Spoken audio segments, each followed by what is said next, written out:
Hello, everybody. Welcome to Wasatch High School. Brent Martindale here with Ken Purdy and Colin Anderson. And I hope you can see Colin right there in the picture. But come on over. We're happy to be here. It is senior night at Wasatch High School, and we are looking forward to a big game tonight. Wasatch hosting the Cedar Valley Aviators. Ken, welcome. Colin, welcome. Thank you. And what we're doing really quickly, however, to start tonight, we had a chance to talk to the coaches. And we want to be able to have you hear that interview. So first, we talked to Coach Coburn before the game, and let's send it to that interview. Okay. We're with Steve Coburn, Wasatch High School head coach. Coach, thanks for taking a minute. Let's talk about the game tonight, and then we'll talk about the season just a little bit. Cedar Valley, how important is this game for you guys tonight? Well, this is huge for us. Not only is it senior night and for our 20 seniors that have been with us for a lot of years and put a lot of time into this program, but also for getting another region win and for state placement. So, I mean, there's a lot of riding on the game tonight. State placement is probably a good place to go. You right now, RPI ranked about 17. Right. 16 teams host. How are the guys feeling as they go into this? Do they understand this importance? Well, you know, we've talked about it to them. As far as the message from us is, it's just the next game on the schedule, and we got to play well tonight to get that, and then we'll let the ramifications fall after that. But we know as coaches, as we look at it, we know what it is and where we have to be. So we're excited about the game. Let's talk a little bit about Region 7. Holy cow! You know, the strength of schedule is amazing. What type of things did you do in the off season and preseason to prepare for this amazingly tough schedule? Well, you know, we work really hard in the off season. We feel it's one of the edges that we have traditionally is what we do training wise. Every day in the off season, we're talking about not training for today, but training for every game next year. And we're talking off season, and right now we're talking about training to be in the playoffs, and so everything's going that direction, and the kids get bigger to get stronger. This is the strongest team we've had in the 12 years that I've been here. We have a group now we call the Beast, and those guys lift over 1,400 pounds total. And we've now had to make a new classification, Iron Beast, which is for those who lift over 1,700 pounds. We didn't have anybody get there yet, but they're within 100 pounds of getting to 1,700 pounds. And that's all of the linemen. Almost every lineman is in that category, and so we're excited about that. So it's hard to point out individuals, but we got to talk a little bit about, tell me a little Carter Boucade. Yeah. A workforce for you. Tell me what he's like and how he's been this season for you. Yeah, you know, he was selected captain, so everybody has a high regard for Carter. He's been in our program for 4 years, all the way through our Little League program, so he's just been a staple in the Wasatch program for all those years. You know, when we went up to Idaho and played, Matt got hurt. Carter had to come in and play quarterback, and he threw the ball for touchdowns. He ran the ball for touchdowns. He just kind of stabilized everything until we could get Mac back the next week. He is everything. I mean, we run the ball more now with Carter as the running back than we have over the last 3 or 4 years, and so he is the stable of what we do offensively. Also on the roster, a lot of young guys. Yeah. You have some great young talent. How is that in going through the end of this season and possibly looking forward to the future? Yeah, you know, the young players we have are getting a lot of time. Probably on offense, 5 of the 11 guys, if not more, are underclassmen. Right. Some of them, 3 or 4 of them, are sophomores, and so a lot of talent coming back, and as they continue to develop. And we in the practice, we give the varsity guys, the juniors and seniors, the black jerseys, and the sophomores and freshmen white jerseys. About halfway through the season, I took all the white jerseys off the sophomores, and I says, "You're not sophomores anymore," so they're wearing black jerseys now. So they've gotten a lot of experience playing this year. So, final question, Cedar Valley. You guys have similar records, but boy, you know they're tough. Tell us a little bit about what you know about them. Yeah, you know, they've had some stretch of hard luck, similar record. Our RPI is a little bit higher than theirs because of the teams we've played out of region, but they're very similar and battling some of the same things that we're battling. So it's going to be a good game, and we just got to control what we can control, and that's we got to take care of the football offensively and get the football back from them defensively. Steve Coburn, once again, thanks for joining us on Sting TV. Good luck tonight. Thank you. All right, we'd like to thank Coach Coburn for that. That was wonderful. Now we're going to send it over to Cedar Valley's head coach, Weston Zabriskie, in his interview. Hey, everybody. We are with Coach Weston Zabriskie at Cedar Valley Aviators football here tonight at Wasatch High School. Coach, thanks for taking a minute. Yep. We would love to get to know you and your team just a little bit. Tell us a little bit about how your season's gone and about some of your kids. I mean, it's been a challenging season. We've had injuries galore. It started with our running back getting cancer in January, a young man taking a line drive off the head in May, dislocated ankle, dislocated hip, multiple knees, multiple shoulders. So it's been a building year, where we got a lot of young kids getting experience, learning a lot of resiliency, how to overcome challenges, because we got put in a little bit more difficult region this year, and right. We needed all hands on deck, and we've got about half hands on deck. One of the toughest regions in yes. the state. Yes. So your MASH unit right now yep. is still playing. You've got a couple really good wins. Tell me a little bit about what you know about Wasatch and what you guys need to do to take care of Wasatch tonight.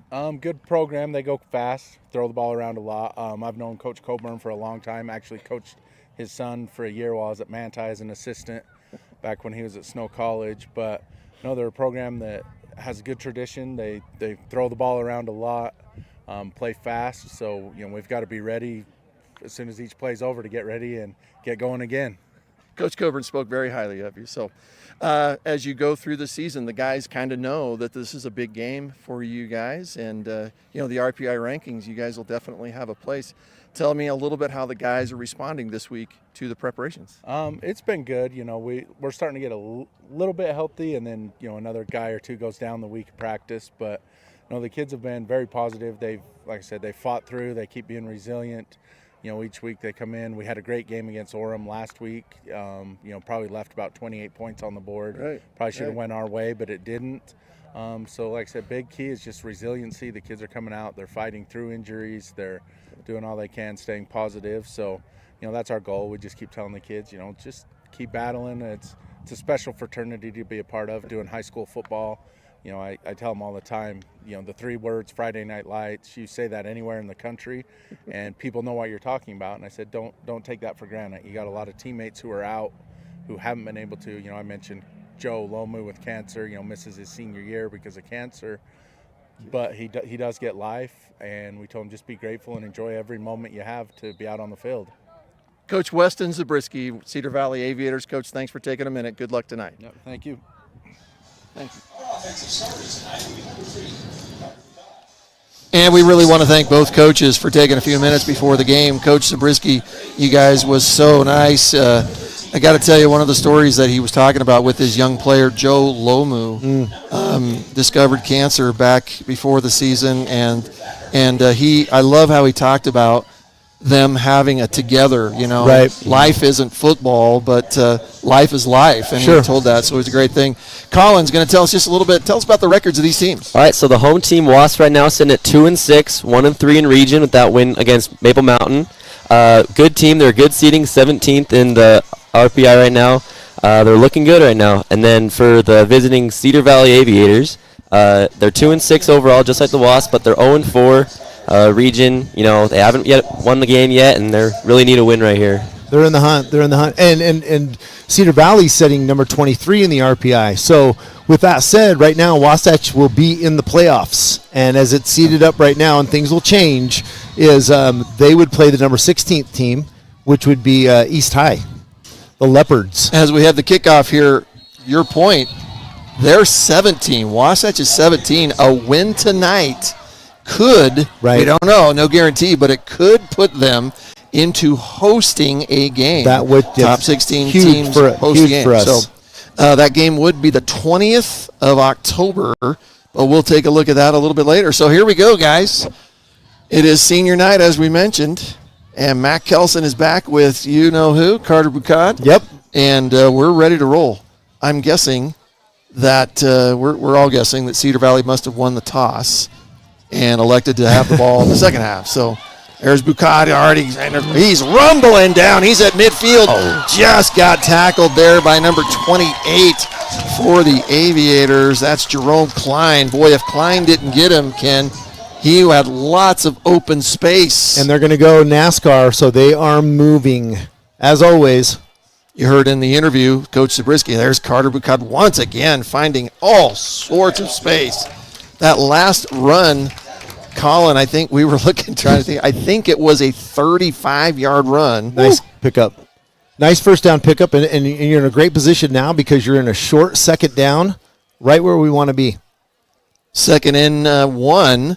Once again, Bucati. No, this time Kelson. There's a little option. Kelson. There you go. Doing a little fake razzle-dazzle. Got the first down. Mac showing a little moxie there, holding on to that instead of pitching that out. Really well designed. It reminds me of the Utes when we played Alabama. We ran that same thing where we put the slot guy back and he turned into the pitch man. Ken, I haven't seen them do an option this season. No, that's a new wrinkle, and there's nothing wrong with pulling that out right now.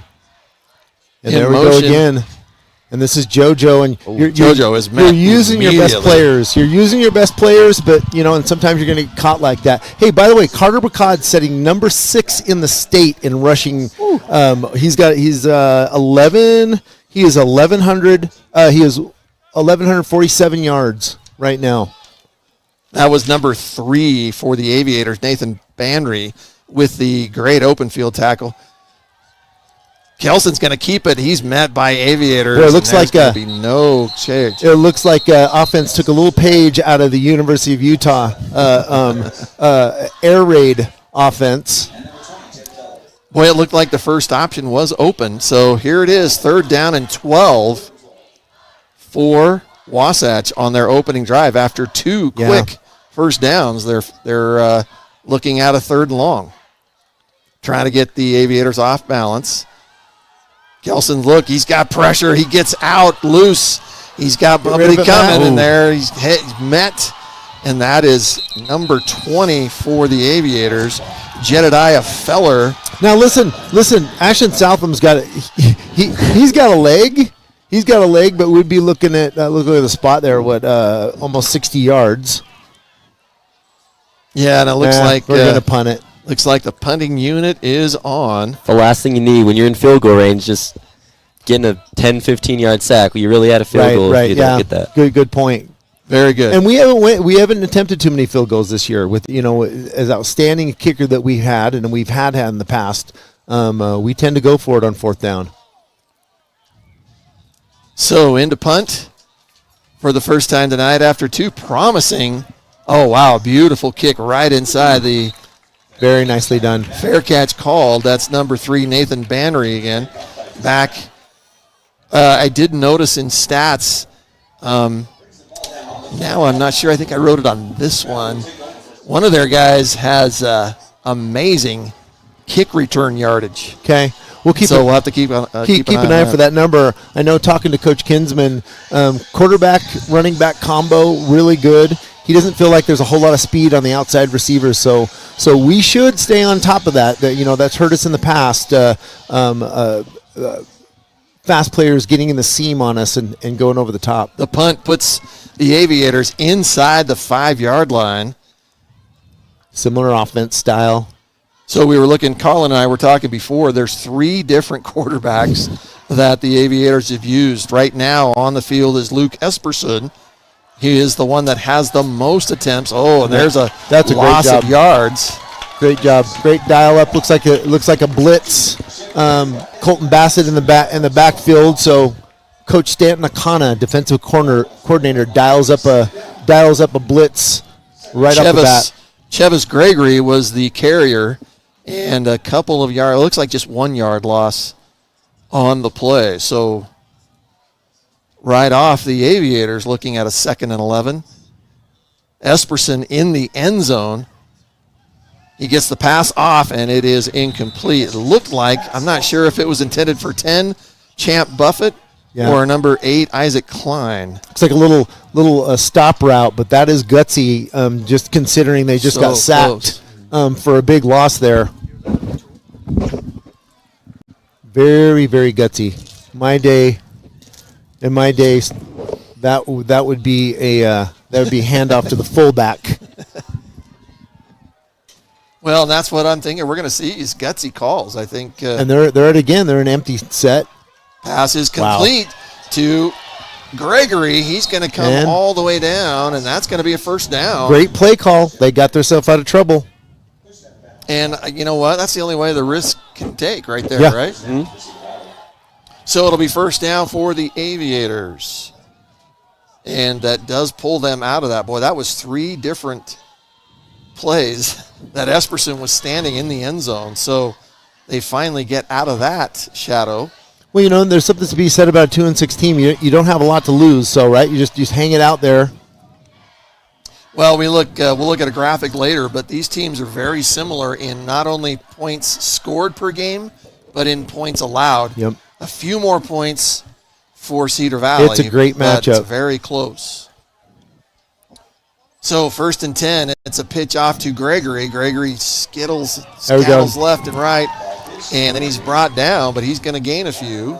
Looks like they're going to give him 4 or even 5 yards on that. So that's number 4, Cole Kelson, the team leading tackler. That was a great tackle by Cole because there was a lot of running room.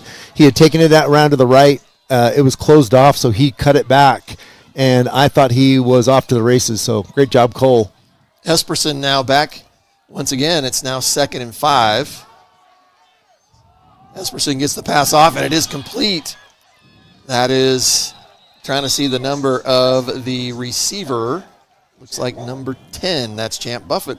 One of the things Coach Coburn just stresses, just getting our defense off the field.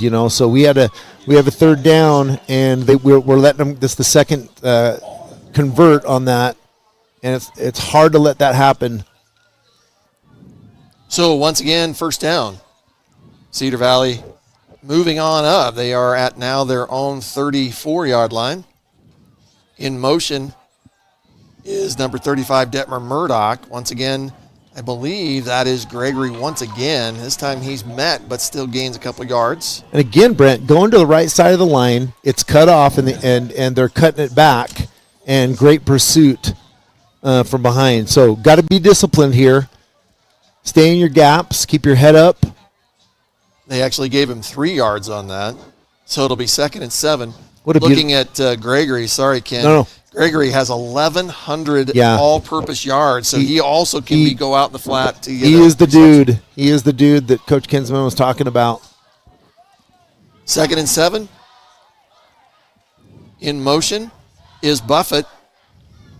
Esperson goes to his right. He's got pressure. Almost ticked off in that. Oh, it was caught. Come up with it. I thought I'd seen the ball drop on the ground. But back to the original line of scrimmage. Not much for him, and that's what we want. So right now, it doesn't matter what we do before that. We've got to get off the field on 3rd down. So we need to stop here to be successful tonight. It's only the 2nd time that Cedar Valley's had a 3rd down play. Right. The first time it was within the 5 yard, but then since then, 3 different first downs. So, and here we go, 3rd and 7 in motion. This time, go to the air was again. Murdoch, and the ball is tipped and it falls incomplete. Great idea. Screenplay will catch you an overly aggressive defense over pursuing and get behind them. It looked like they had the numbers too, but just poorly thrown ball. And he's been on the money tonight too. I'm pretty impressed with the quarterback. Well, and like we were saying, we had 3 different quarterbacks. They've even used a 4th, a freshman. Wow. So back to punt for Cedar Valley. I believe that is, well, I couldn't catch his number. So JoJo's deep for us.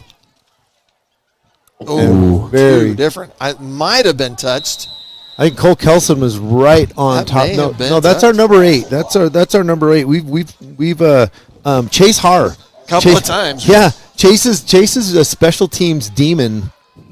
Well, and we're happy to see him on the field because he was hurt a couple of weeks ago. So Wasatch will take over right at midfield, right at the 50-yard line. And they got plenty of room, a lot of room to the wide side of the field. They're giving them some cushion. So here we go. Kelson with Bukad. And that's going to be for sure. You got a number on the top there, guys. I can't see that far. Just looks like a young guy. Yeah, 87, and he's not happy with himself. Yeah. That's Cash Coombs. Yeah, new guy, young guy, little antsy. So it's a false start, and this time we're going to give it back. We have an offside, so it looks like Wasatch is going to get that right back. Cash Coombs has really come on for the offense this last part of the year. You didn't see too many balls his way, and he has been a target. You keep catching it, Matt can keep trusting you. You're going to keep getting the ball. So nothing happened. I'm not sure what is going on, actually. There's confusion. Wasatch moved. Is it? And Cedar Valley all moved like it was going to be. It might be offsetting, Brent, so on both of us. Okay. All right, Ken, that's why we have you here, to make sure you're not there. They got him again. That's not us. And they're going to let that win. Wow. So for those, here we go. The play is up. Carter Bucad gets the ball. He's swinging to left. Gets back to the original line of scrimmage. Carter Bucad right now, this is the first year he has really been a starter. First year as a running back. He has 11 touchdowns, which is in the top 10 for all-time Wasatch running backs, and we've had some good ones here. Bucad goes left, and he's brought down once again. Looks like he's going to get about his 4 or 5 yard average. I think he has a 5.5 yard average. Incredible. And I like that offense right there. So now you're in a third down. It makes it kind of tough. You're putting a lot of pressure on Carter. Could be a screen coming here. Kelson keeps it. Love it. That's JoJo Higher. He drags a couple of players all the way down to the Cedar Valley 20, looks like about the 27, 28-yard line. I was impressed last year when Matt came on. He stays in the pocket really well and throws really well from the pocket, has a great arm. But what I've been impressed about this year is he can get on the move and square his feet up and deliver a strike, as you're seeing here on the replay. Look at that. That's a great ball. That's a great pitch and catch. But the ball has been brought back. I didn't see a flag on the field, but there has been a flag. And so you can see the umpires right in the middle of the field there discussing. We still don't really know. Oh, no, it's going to go back. So whatever was called. They picked it up, I guess. Holy smokes. Right. So we still haven't moved the chains. Yeah, the chains haven't moved. And Mac doesn't look like he is too convinced. He's walking back to the 50. And now we're walking back again. I seem to think he might have known what was going on. They called ineligible. Yeah. Is that what they did? Yeah. So covered up again. So did we cover somebody up? Wow. So we had an eligible receiver downfield. Yeah. Because I thought it looked like, the play lasted a little bit long. I thought it was a screen play, but that makes sense. So the crazy mayhem of penalties makes it 3rd and 10. Bucard does have it. He's going to go all the way down. Almost makes it to the first down. Oh, wow. And I'm guessing he's going to be a yard short. Yep. So Wasatch going to go for it here. 4th and 1. And already this early in the game, a big play for both teams. And go to your man. Got it. Go to your man. Carter Bucad with the rushing first down. And after all that, whatever happened, multiple penalties, Wasatch gets the first down. Kelson gives it to Bucad again. A lot of space there on that right side. That's a great offense for us right there. And it doesn't seem like much, does it? No. But the idea is 5.5 yards average a game. If he's getting 6 and 7, that makes a huge difference. And we talked about how many men in the box, Brent. So they got to load. So right now we've got a 5-man box, which is pretty light. Kelson goes to his left. He's got a man open and just a little over the head. I really right. Oh, Will's almost got to get himself open. Like so that throw right there, Mac's throwing him open, and you need to keep going and run to the ball. Gotcha. But we talked about the box. So we got 5 men in the box. You have 3 down linemen. You have 2 linebackers behind them. You got that number 3 outside linebacker kind of sneaking in. When you're light in the box, especially on that right side, then we're going to keep running it. It's going to kind of dictate what we do against you. And right now, they don't seem like they're giving us a lot of respect on the run game, and Carter's making them pay for it. Yeah. So right before Wasatch was about to run the 3rd and 3 play, there was a player down. I wondered if anybody was going to notice the guy. He was just laying there like a dead body or something. He's like, wait, what have we got in here? And then one of the referees went, oh, I guess we should call a timeout. Hey, one of so Coach Coburn's in his 12th year at Wasatch High School. 71 wins, 59 losses. That's a good percentage. Opposed to our on the other side, I guess Zabriskie, or I can't. Yeah, Zabriskie. He's in his 5th year, and I believe he's 27 and 27. So this guy knows 500 ball. New school. So that's tough going. I would say that's probably a good record for a brand new school. Oh, yeah. And as we learned in the interview before the game, they've had a plethora of injuries. They're a mash unit, is what they are right now. As have we. Yeah, right. So here we go, 3rd and 3. I'm calling Carter's number again. Carter Bucad gets the ball, runs up the middle. He gets all the way down to the 21-yard line. That's going to be a Wasatch first down. So the line is spatted. That's what you call it when you spat those cleats with the pink there. So that's made him play a little extra. We're owning the line of scrimmage right now. Carter Bucad once again to the right. Finally, he's just getting that opening. That time looked like he was met a little sooner. Ooh. And you hate seeing the machine get up Yeah. slowly. So doesn't usually slow him down. So you're softening up the middle. I mean, age-old football. So now you need to look for something outside.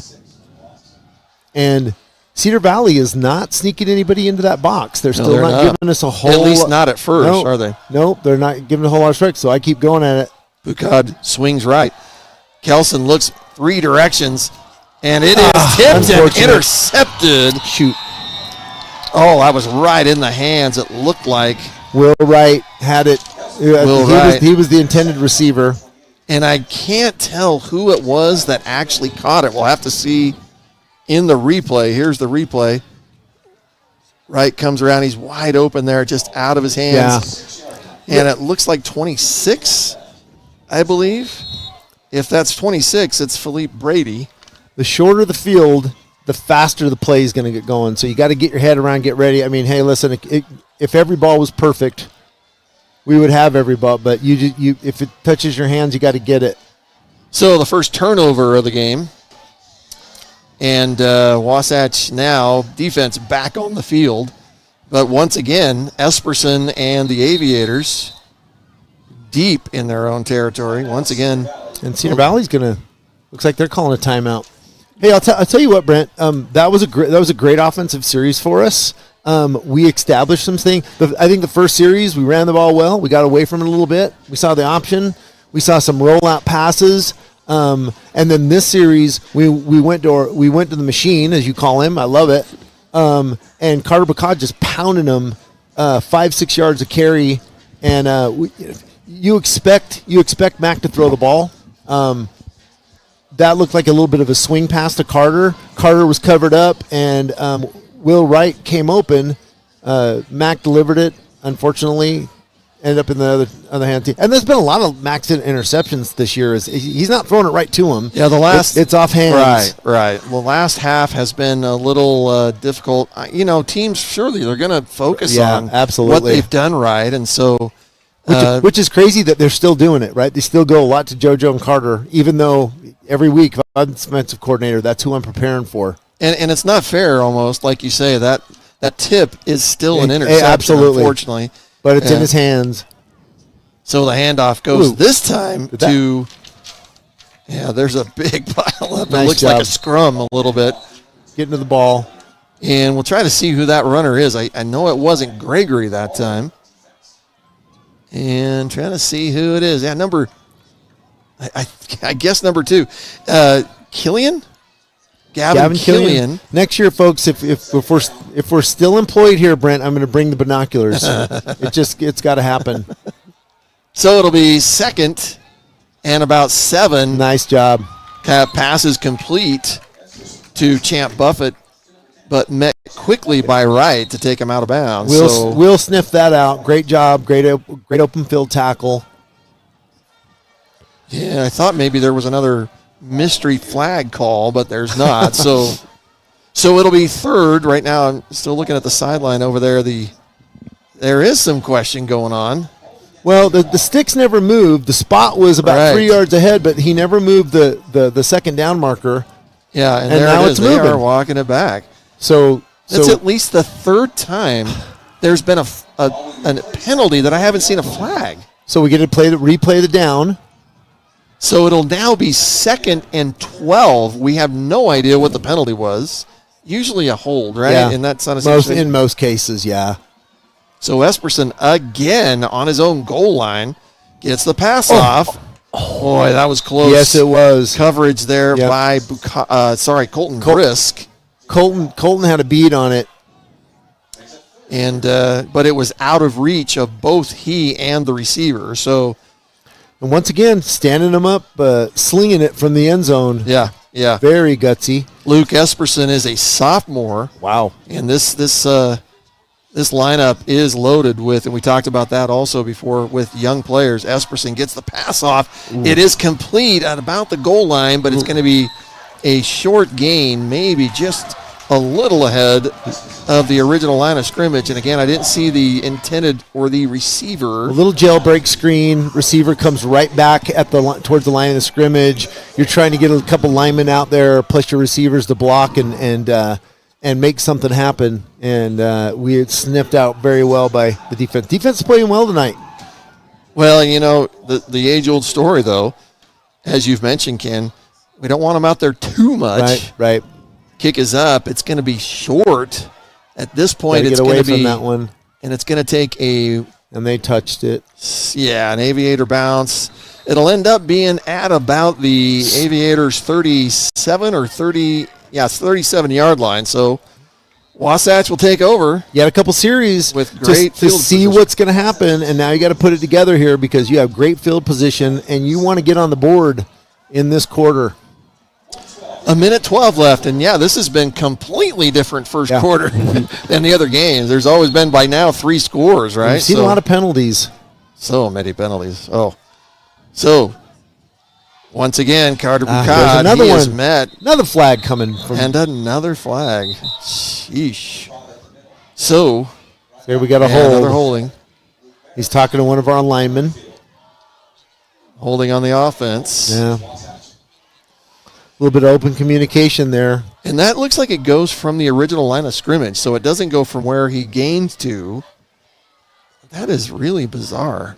From where he point. It was from the gain. Okay, so it'll be Wasatch repeated first down, but now it's 1st and 20 from the Aviators 47-yard line. Jeez. Kelson swings right. Great play. He's looking, the pass is complete. JoJo Hire, he's got lots of space, but now he's met by a few. It's going to be first down. So we've gashed them. We've completed that 2 or 3 times today. Run it till they stop it, right? Mm-hmm. It'll be 1st and 10 from the 20. Wasatch keeps marching down, but they just keep holding up around here. Kelson keeps it. There's the option. Goes to Picard. Didn't really fool anybody, so the Aviators still 4-yard gain. Colin, you're right. I mean, we've been here before, and it keeps driving us back, or we make a mistake down there at the end zone. We've got to punch it in. One of the stats I would love to see is the red zone efficiency. Yeah. Here we go. 2nd and 7. Bucad's got space. He's all the way down to the 10-yard line. Until you stop it, I mean. It's usually Carter's usually met right at the line of scrimmage with 2 or 3 guys, and he's not. That's not happening, and he's just kind of picking his way through there. First down attained, but is now 1st and goal. Carter Bucad once again right up the middle. He's going to get his 4 or 5. Gents, I'm going to wear this out. You still got a 5-man box, and it's a light 5-man box. And I'm going to keep handing it to Carter. If you're not going to dedicate somebody else to that line of scrimmage. Looks like a timeout on the field. No, it's the end of the first quarter. The first scoreless first quarter in a long time that we've seen here. And so we thank you for joining us here on Sting TV. We're going to take a break for a second, and we will be right back with the second quarter here at Wright Tree Stadium at Wasatch High School. Wasatch High School football. We'll be right back.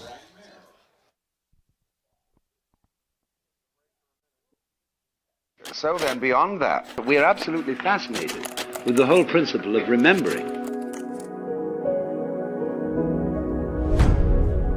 In photography, in painting, in reproducing. Keep all the photographs. You know how in some houses the piano is completely covered with reminiscences.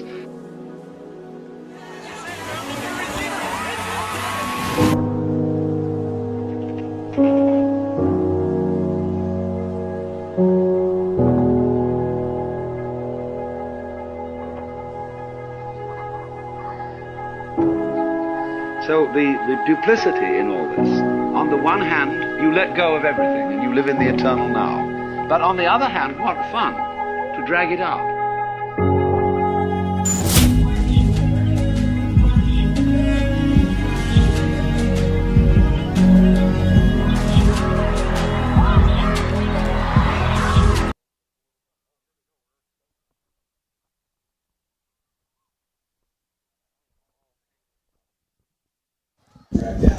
And welcome back to Wasatch High School.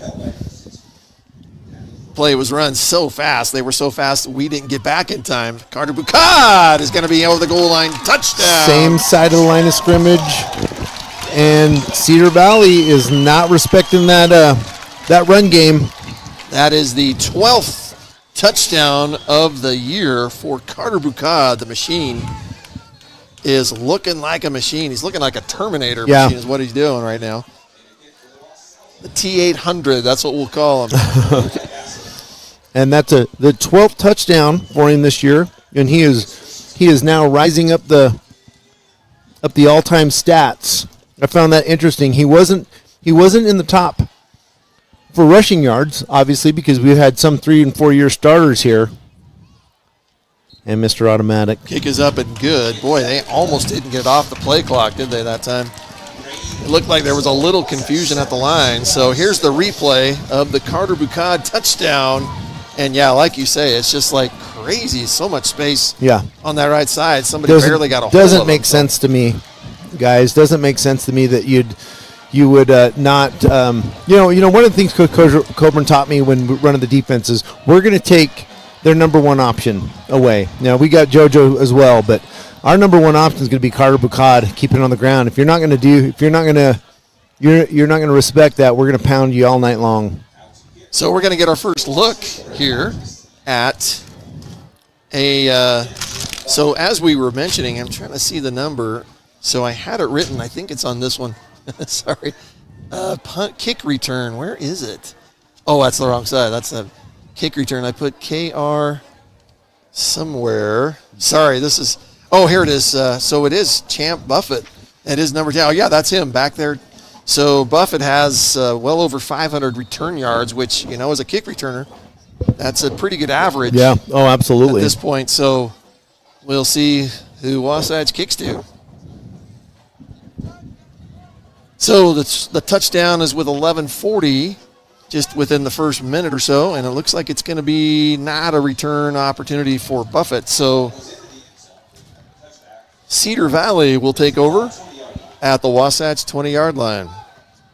So, guys, senior night, tough night. We hope this doesn't come to an end. We hope we have at least one more opportunity, and we'll be talking about it all night. But the way it works is the bracket shows that either way, win, lose, or, well, I take that back. The game will be, and there's the RPI ranking, 17, but the Kearns High School is ranked 16, as Ken mentioned earlier.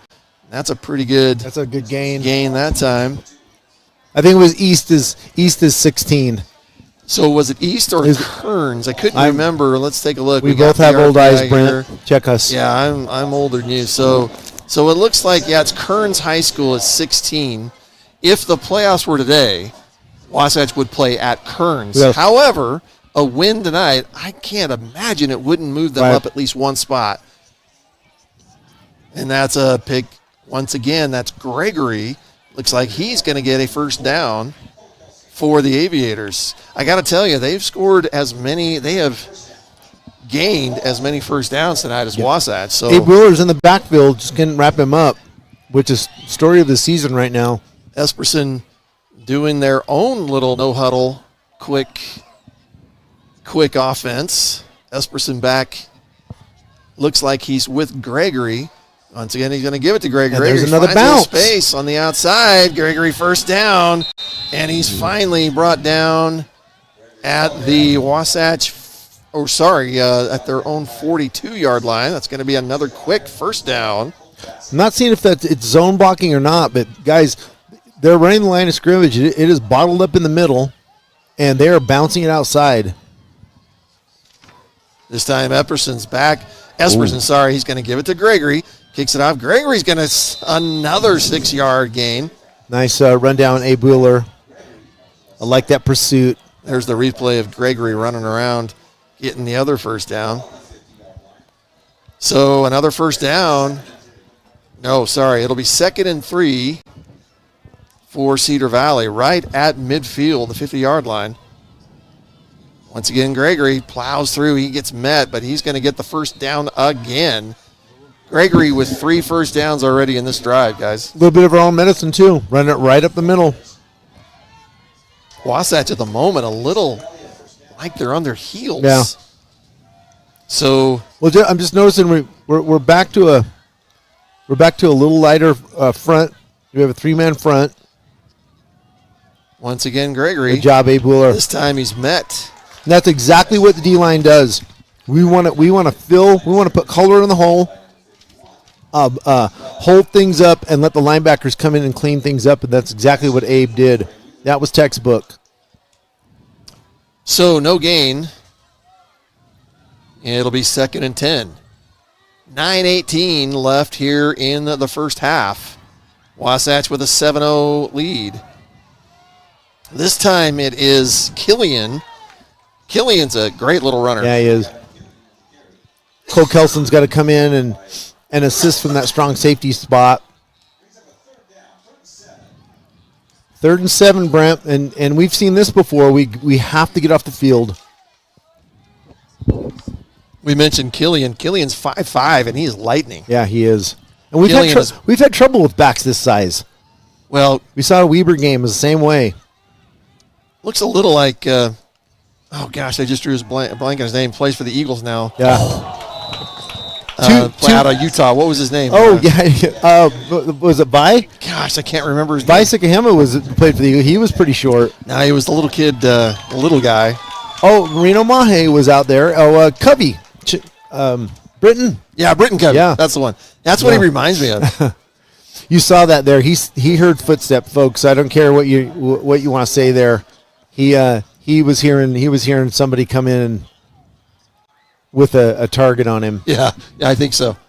So Cedar Valley will punt. This time it's a big punt. It's going to go down toward the end zone, and it takes a Wasatch bounce. That's what we want. So Wasatch will take over once again at their own 20 with a 7-0 lead here. 8:24 left in the first half. We also noticed, we were looking at the schedule just a little bit of other teams. The other teams in Region 7, really interesting battles tonight in Region 7. Timpview and Maple. Not that, I think Timpview should take care of that, but it's at Maple. Yeah. And then Springville and Orem is an interesting game. That's going to be great games, as this one is going to be. Kelson hits. Right, there it is again. Right up the middle. Once again, JoJo Hire. There it is again. Got hit a little hard there at the end, but he pops back up. That's a big 20-yard gain. That has been money for us, and that's probably the 3rd time for a nice gain. Now we're going to go back. Now I don't want to call the plays, but you go back to the ground game.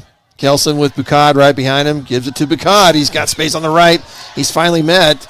I got to say, there looks like there's space, but, boy, those linebackers are converging quickly. So nice replay there, guys. Oh, yeah. Very nicely done. And that ball is on there. You have to have a good quarterback to put that in there. A little too high, it gets tipped. Too far behind, Yeah, the margin of error is tough. Yeah. When And they're Max, moving like that. Max got the arm to make up for that. So it'll be 2nd and about 5. Kelson's looking for Look the at that. home run ball. He goes Yeah, over. he is. This time it's caught. Looks like not going to be a gain. Oh, and there is a Cedar Valley player down holding his leg. He's going to stand up on his own. There's a little bit of Coach gonna come Martindale off. there. You watch that. You watch quarterback shoulders, and the way Mac was, Brent saw. Yeah, they were tilted. He was tilted. He was looking downfield, and why not? That is his money. But And he was loading. Yep, It and looked like he was ready to. he came back down and checked it off. So hey, and just if they went back on that play, the corner on the bottom side of the screen was offsides. His hat was setting over because it's right. Oh. We're right on the line. So Okay. not sure what the side judge here. Maybe that's okay. I know last week we were getting called on that. So I think that was an official's timeout. So and we're back. Oh, There we and go. there is an offsides. great way to make a first down. Well, we'll see, right? I mean, Nothing's written in rock on this crew. right now tonight, it's been very unpredictable. Yeah, a little offsides action. You know, every night, guys, Wasatch causes an offsides. It doesn't matter who it is. Good hard count. That's a good quarterback. So it'll be 1st and 10 from the Cedar Valley 48-yard line. Great and play. the completion to Hire. He's going to go. He's still on his feet at the Beautiful. 35 down to the 33. Man, And Hire doing magic tonight. I know I'm a little football nerd, but what I loved about that play is you had an option of JoJo or Carter, and you got to honor them both. And Mac just sat back and hit JoJo on the slant. Carter Bucad is met this time at Boy, that's a big tackle. Yeah, That's number 20, that's a first. Jedediah Feller. Manhandled. Yeah. That's hard to. Yeah. Well, I think you know what? I think he just looked up and Carter was right there because that's not happened all night. Yeah. Well, and like I say, that's hard to make Carter Bucad look like he's been manhandled. So Yeah. Bucad this time has an open. He's all the way up to the 26-yard line. And we got a flag coming in. And another flag. The announcers are over there. We get a lot of that. We were just saying we wish we had $1 for every time tonight. So what you're seeing here is there's two ways to blitz, guys. Especially those two linebackers sitting behind your front three. You can blitz from depth, or you can bring them up to the line, okay, and show a little bit. And what they're doing is they're showing. So they're trying to get a little bit more. Instead of putting more people in the box, they're getting them closer to the box. The problem with that is they're getting caught up in the wash, and Carter is just going right past them. So that's interesting. So if they don't say they're 5 yards back, which they are now, Second it's and hard 20. to read. Kelson looked. He's got a man open. It's Great. open again. It is JoJo Hire. It's going to be a 10-yard completion, but it's now going to be 3rd and 10, at least 3rd and 10. That's perfect ball placement. You're a little lower, and that's getting picked. Absolutely. Here we go, 3rd and 10. Oh, it looked like a man offsides, but Wasatch just not getting that. Must not be enough. How's that work, Ken? Do they have to get over You the know line? what? I don't know. I was just going to say, I'm always on the back end. So 3 years out of football, and I'm like, okay, what constitutes? Carter Bucad Look at that. has Look an at that burst. opening. Look at that He's burst. still on his feet at the 20-yard line, and that's going to be a Wasatch first down. Kid is a football player, ladies and gentlemen. The machine with another Soak that first in. down. Already a touchdown tonight. We have not. Wow, I don't know how Kid's that not. works.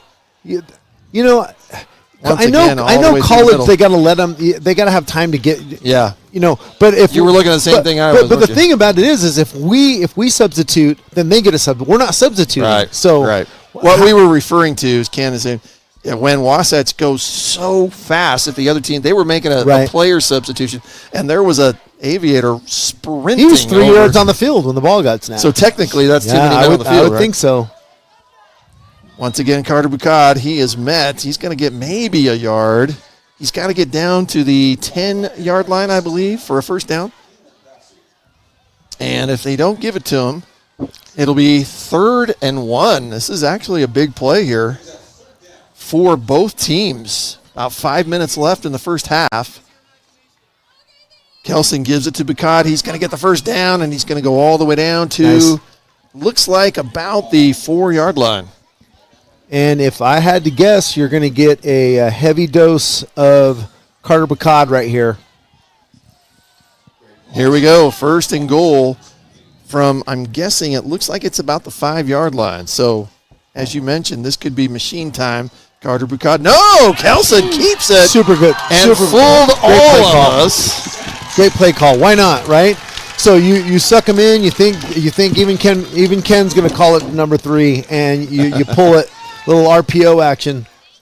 Everybody in the stadium Super thought call. that Carter Bacad was going to get it, and boy, Kelson just pranced in. Yep, great call by for Coach the Knight. touchdown. Great call by offense coordinator Coach Knight. That was well done. I want to give a shout out really quick to our Texas viewer who's home in her pajamas, checking out Wasatch football. And I hope my wife is explaining a little bit to my sister-in-law what is going on out here, because I don't think she's a football fan. Well, that's awesome. Mr. Automatic. Where from Texas were we talking? She is from Houston, Texas. Oh, that's awesome. She's Well, from welcome. Houston. Thanks for being with us here on Sting TV. So, guys, 14-0. The Wasatch Wasps take the lead with about 4:47 left here in the first half. And it is not without penalties that have moved these guys back. They have earned some of these drives that you would think that we should have scored. We should have a couple more touchdowns on the board. You know, Ken, I was going to ask you a week or two ago or whenever it was, it's kind of healthy to have a few holdings, isn't it? I mean, yeah. You know what I'm saying? Right. I mean, in volleyball, a player can't touch the net, period, when they're playing. But in football, it's like a little bit here or there. It's like you almost want your guys. You'll hear some of the best. Tell me how that works. You'll hear some of the best coaches out there say, "Listen, folks, there's holding on every play. It's just what gets called, right?" And it seems like we're getting most of the flags from the back judge who's sitting, and he is locked in on somebody. And it's easy to do. You can see a mismatch and a kid's getting the better of another kid. Fisher Brown with the kickoff, and Great it will kick. be. Boy, they are not going to let that ball get to Gregory. So, Buffett. Buffett, number 10. He's the kick returner with a huge average of returns. So, nice kick there. Speaking of kickers, I'm looking just down here in the stands. Skylar Southam, probably one of the best kickers that ever came through. Grace these doors is here. Obviously, cool. Nothing taking nothing away from his brother down there. He just has not had enough the same opportunities. Field goal. He is a PAT king. Skyler was also my free safety, so he played both ways, and he was a fearless. So Esperson takes over with the Aviators. Pass is complete. Oh, and there's one tackle missed, but then quickly brought down. Will Wright on that. And Alex Mowery with the one tackle. of the things that Coach Coburn and I talked about is getting to the ball. You may miss that. We want to make that tackle, but if you're coming at them hard, you're slowing them up, allowing other guys that are pursuing to come in there and clean it. 2nd and 8. Esperson trying to get Wasatch off balance. Didn't work, so they will use a little more clock. And, Cedar Valley's still in good shape, right? I mean, this absolutely. is early in the game. And there's a handoff that time once again to Gregory, still on his feet. He's got space. He's got open field at the 50-yard line. Only one more player can possibly make the tackle. And it is not going to happen. Touchdown, got him. Nope, he's Cedar out. Valley. No. I'm sorry. I looked like the back judge was pointing, but he was pointing at the side judge going, "Hey, did he step out?" And he didn't. So we were just saying, Brent, Mr. Automatic, Brent just called that one. Well, we'd rather it be for the other side, but fact of the matter is there's a lot of time in this game, and just like that, pretty potent offense. Coach, some of the defensive coaches told us that kid is lightning. Chevis Gregory is his name. He's a junior. Wow. 5'10" junior, and he's lightning. Yeah. Chev, they call him. Coach Zabriskie said. And just like that, Chev, okay. And just like that, this is a game again. Yep. And it doesn't take long, does it? With a outstanding athlete absolutely like that. So, wow, one of the biggest runs on defense against Wasatch this year, I would say. And we've seen it. We've seen it kind of building up. We're doing a really good job filling the gaps in the middle, and they are bouncing it outside. And I just missed the replay. Great job, the TV crew. Yeah, great job. I was looking at it, and I'm going to say unofficially that is a 70-yard run. I think they were right around the 30-yard line. Yeah. So that is huge. So a big run for Chev Gregory, and just like that, Brett. 14-7. So we knew that. We know that these teams are pretty even. And you know what? These teams have played a lot of tough teams and really done some good things all season. So these are both quality 5A programs. I mean, these are not perennial. We're in a tough league. They're going to compete in other leagues in the 5A. Scott Garcia, the kicker, and it looks like it's going to go into the end zone. So Scott Garcia, another underclassman, 10th grader, and in the interview, I don't, if you guys didn't hear it, Zabriskie was talking about how they used to have white shirts on the sophomores in practice, and then pretty soon they just eliminated the white shirts. He says, it doesn't matter anymore. You guys are just part of it. So they definitely showing their mettle right there. Carter Bucad's going to get the first one. He's going to get his 10 yards, almost 10 yards. Down to the Wasatch 30. Looks like I'm going to get it all the way to the 29-yard line. That's a special player right there. Once again, Carter Bucad. It just seems like Bucad hardly has a chance to catch his breath. Right. And you see a back that might be, and we call him a scat back, right? Bucad right there. He's shifty at the line of scrimmage, but he has no qualms of putting his shoulder pad square and running someone over. Looks like he's a little gas right there, Brent. I gotta say, he's got a lot, but then all of a sudden he explodes like a machine again. 1st and 10. This time Kelson keeps it. He's gonna pass it outside, complete down the sideline, and all the way down to the Wasatch 46-yard line, maybe 47. Jen, such as the modern day option right there. And is that JoJo Heyer? Yeah, it looks like it's JoJo Heyer was the receiver. Modern day option. So we faked it. We faked it up the middle to the dive play. We took it outside, and then Mac pitched it. Bucad's going to take a breather. He's going to come off the field. Calder Osborne is the back. And timeout for us, and that was a good timeout by Coach Knight. So talk about that a little bit, you guys. Why a timeout with 3 minutes left here in the first half? Well, I think a couple reasons is your number one, your dog, Carter Bucad, is a little bit hobbled right there, catching his breath. And I think Coach Knight wants to put together a good plan here. Like, let's slow it down. We've got some time to think, and we know we can get down the field in 3 minutes. Well, and that's what I was going to say. Maybe they know how important it is to get a score here at the end of the first half. And you want to go up. You want to go up with 2 touchdowns. 1 touchdown is not a lot of. To me, you want to go into halftime with 2 touchdowns under your belt ahead. Give you a little confidence, and I'd like to see Mac end up with some little confidence, and we got to change it running back. Yeah. So Osborne, as we mentioned. Calder Osborne, a senior, is on now. He's in the backfield. Who's done a great job when he come in. He's taking care of the ball. So here we go after the timeout. Call his number too. Osborne gets the pick. He's all the way up down. Fantastic. All the way to the 3rd. You love to see that. To the Cedar Valley 41-yard line. That's a first down for the senior coming in. Fantastic job. Great job. A great job, Coach Knight, giving him some confidence to hand it to him. Once again, Carter Bucad back in there. He's going to get his typical 5. I just noticed here on the sideline, Osborne coming off and, holy smokes, greeted by about 10 guys, giving him big hugs. And guys, so you're seeing a little bit here. We're softening up the middle. You're going to see Mac pull this here in a second. Carter Bucad, once again, this time he's hit.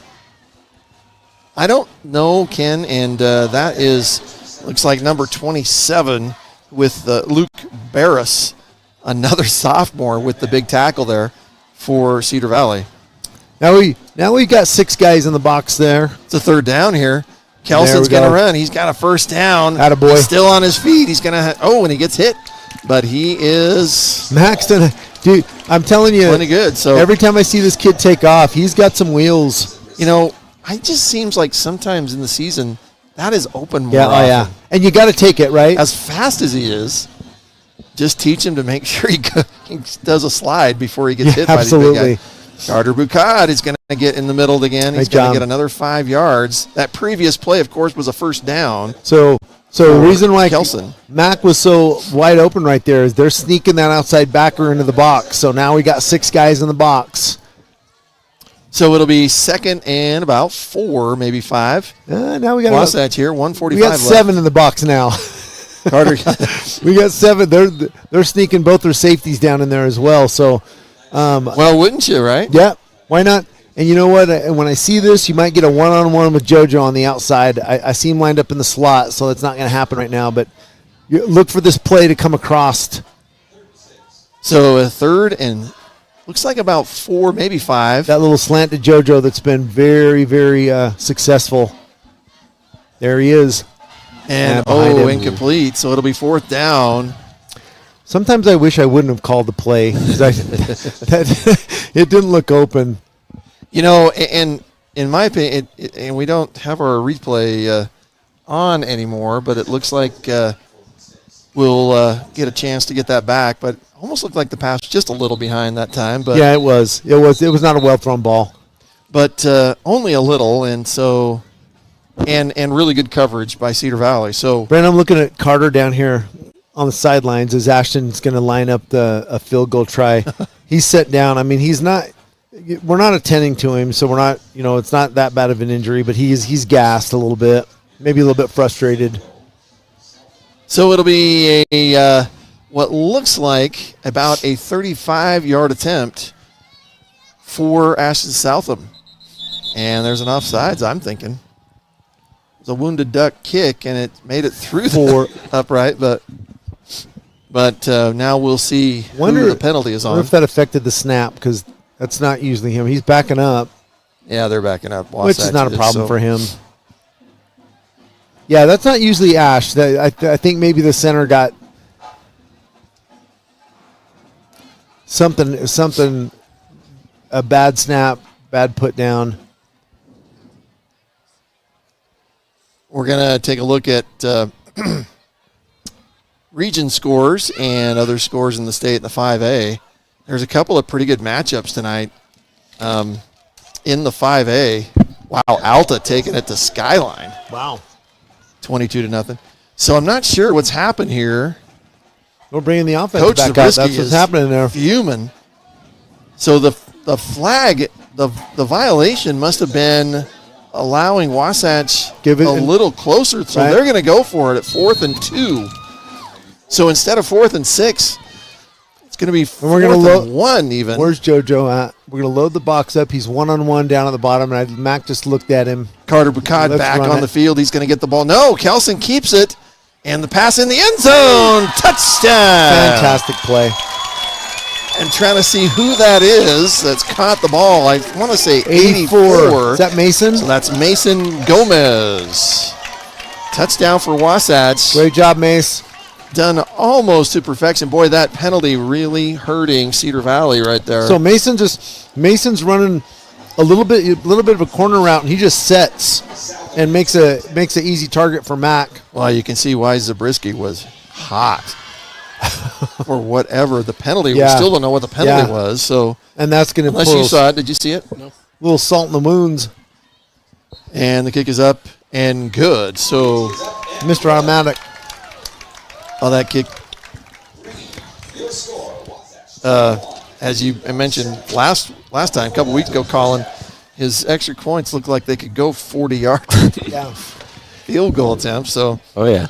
And then that's huge for Wasatch getting that touchdown to go into the halftime. I mean, you go up 2 scores. Cedar Valley's getting the ball back to start the half, so you don't risk getting a tie Great game. point. and the time consumption done almost to perfection. Just 1:04 left. Although Cedar Valley's already proven they could do a lot of damage in 1:04. Great point, Colin. We go in there with just one score, one up. They come back out. They get the ball because they deferred So that's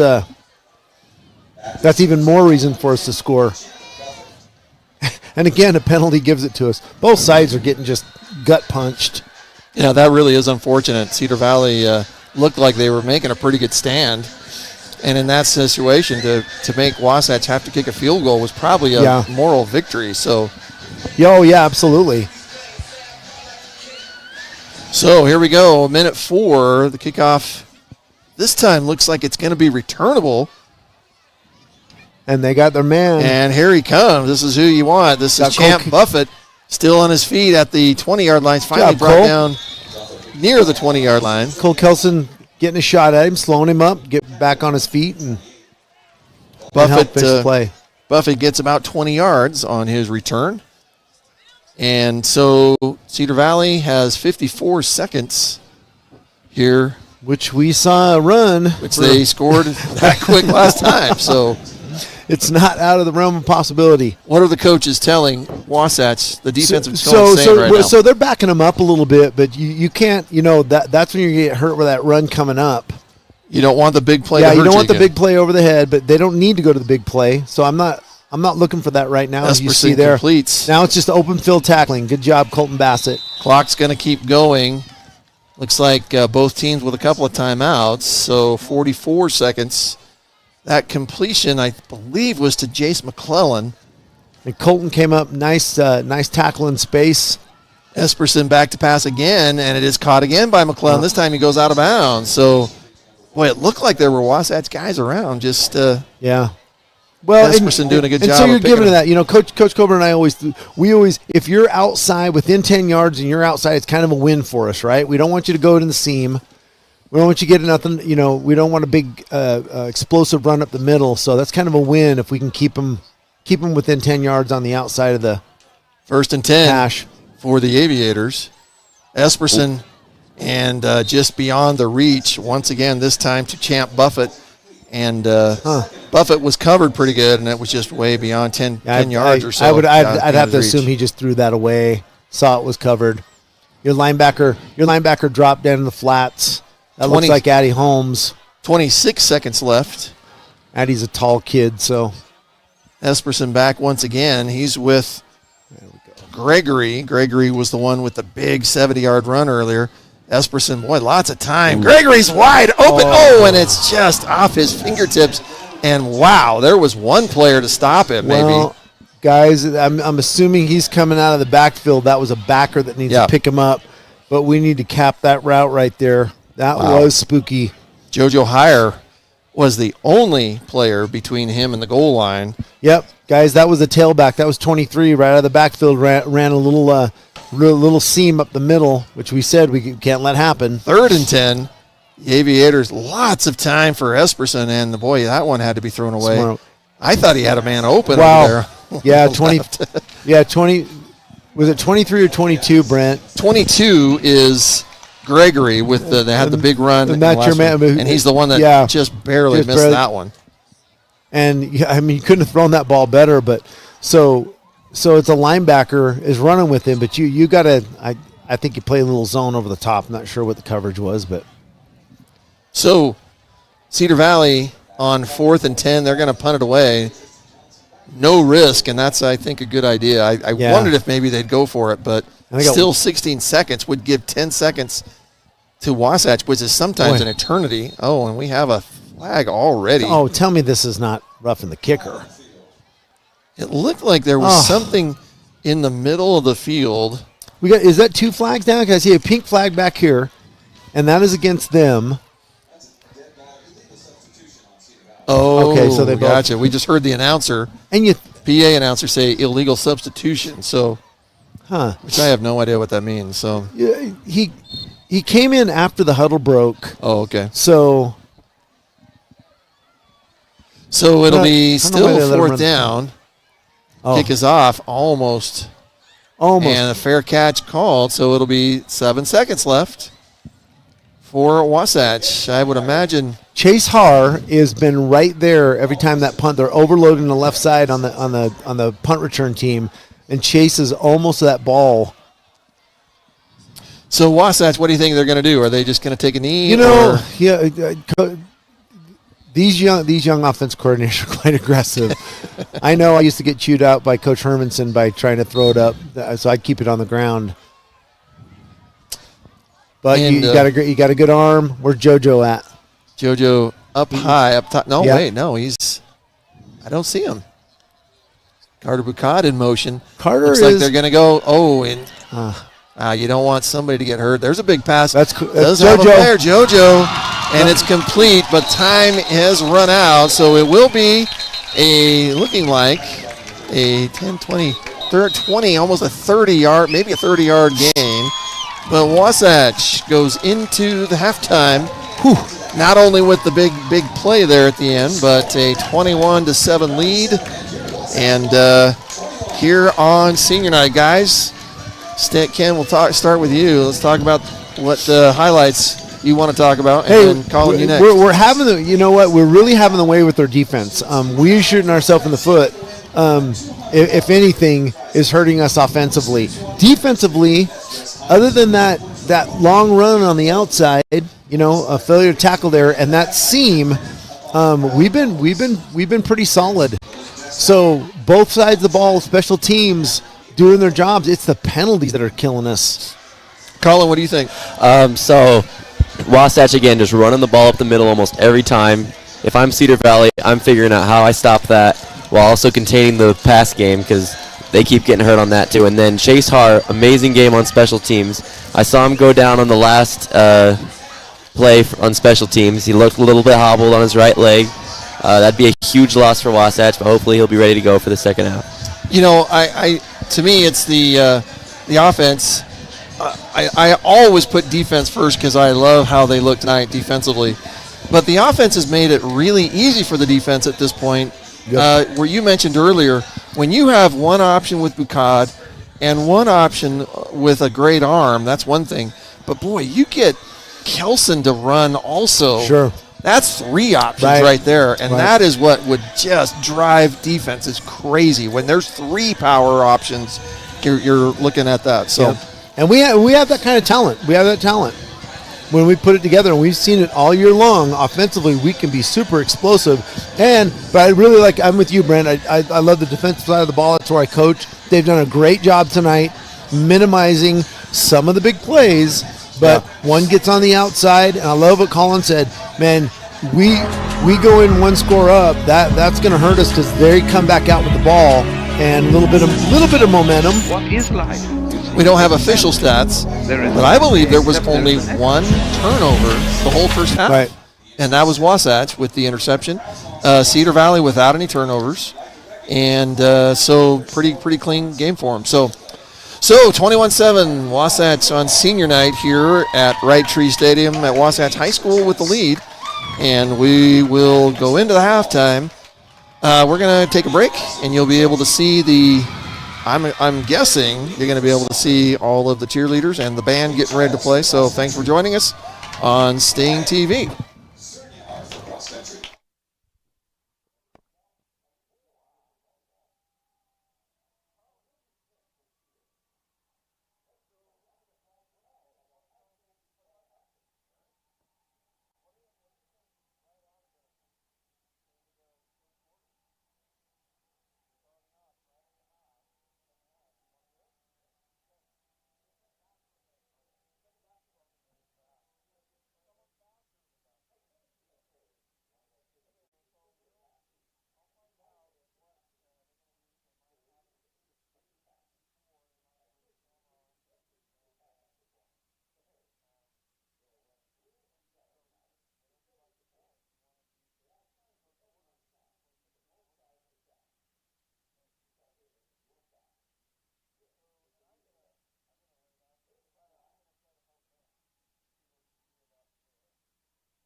Keep all the photographs.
our Wasatch cheerleaders.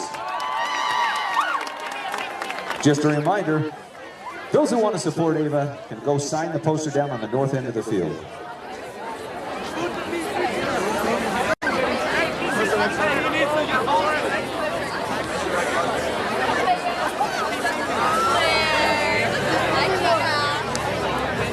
The Waspettes will be performing our competition Palmer. Your job is dependent on the snow. Shout out Wasatch County over. We love you. Team shows. The team is coached by Lauren Barber.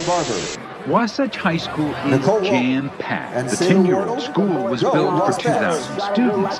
Today, it has 2,600, so you're busting at the seams. It's crazy over there. I'm a Gemini, Victoria. They talking about me like I am with the sword. Got some boys in the hood, I ain't talking about more. We gon' take everything in your house, get a mortgage. I need some glory, I feel like I'm Morgan, no free.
Let's hear it for our Waspettes.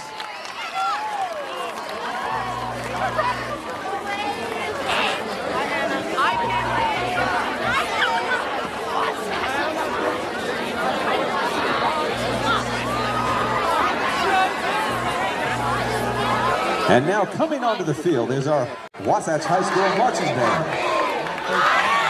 They will be performing their competition piece tonight in Search Up.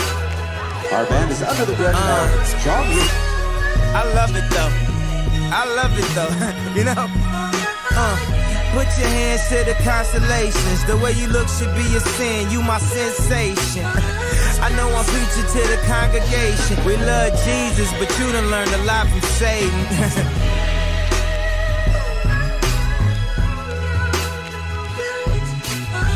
I mean, Anina did a lot of waiting. We ain't married, but tonight I need some consummation. May the Lord forgive us, may the gods be with us. In that magic hour, I seen good Christians make brash decisions. Oh, she do it.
Let's hear it for our Wasatch High School marching band.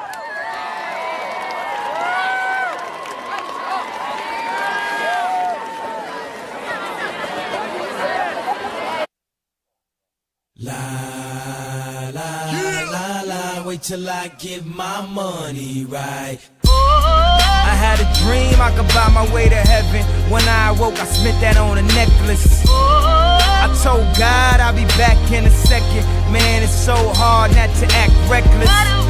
To whom much is given, much is tested. Get arrested, guess until he get the message. I feel the pressure under more scrutiny. And what I do, act more stupid.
All right, welcome back to Wasatch High School football. We're just getting ready to go with the second half. Ken, what are you looking to see in the second half right here? So some more defensive. We got to get pressure on the quarterback. He's got way too much time to set back there. We got to tackle in space. Other than that, we have done a really good job. Oh, yeah. Really good job defensively. Right. Offensively, it goes without saying. I mean, we look sharp. Right, kicks it away. And now, again, they got a really good returner, but we've been doing a really good job at limiting his returns. Yeah, we don't want that guy getting a look. All right, now the Cedar Valley offense marches on the field. They've had a few good drives, but mainly just that one big play broke off for about 70 yards, and that's been about the story of the game. Just they Yeah, keep you're getting right. stops. They've kind of shot themselves in the foot, too. They haven't looked that sharp. Let's see what they got dialed up here. Right, takes the snap. Oh, it's a hard count.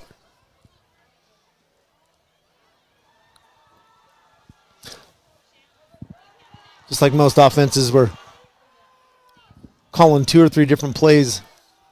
Little sweep coming Hands around the ball side. off. Runs to the outside. Oh, great tackle there. Cole Kelson had a good angle, but just a great block. Cleared that out of the alley. All right, so that moves the chains. Another first down for Cedar Valley, and that's a good first play to start off the half.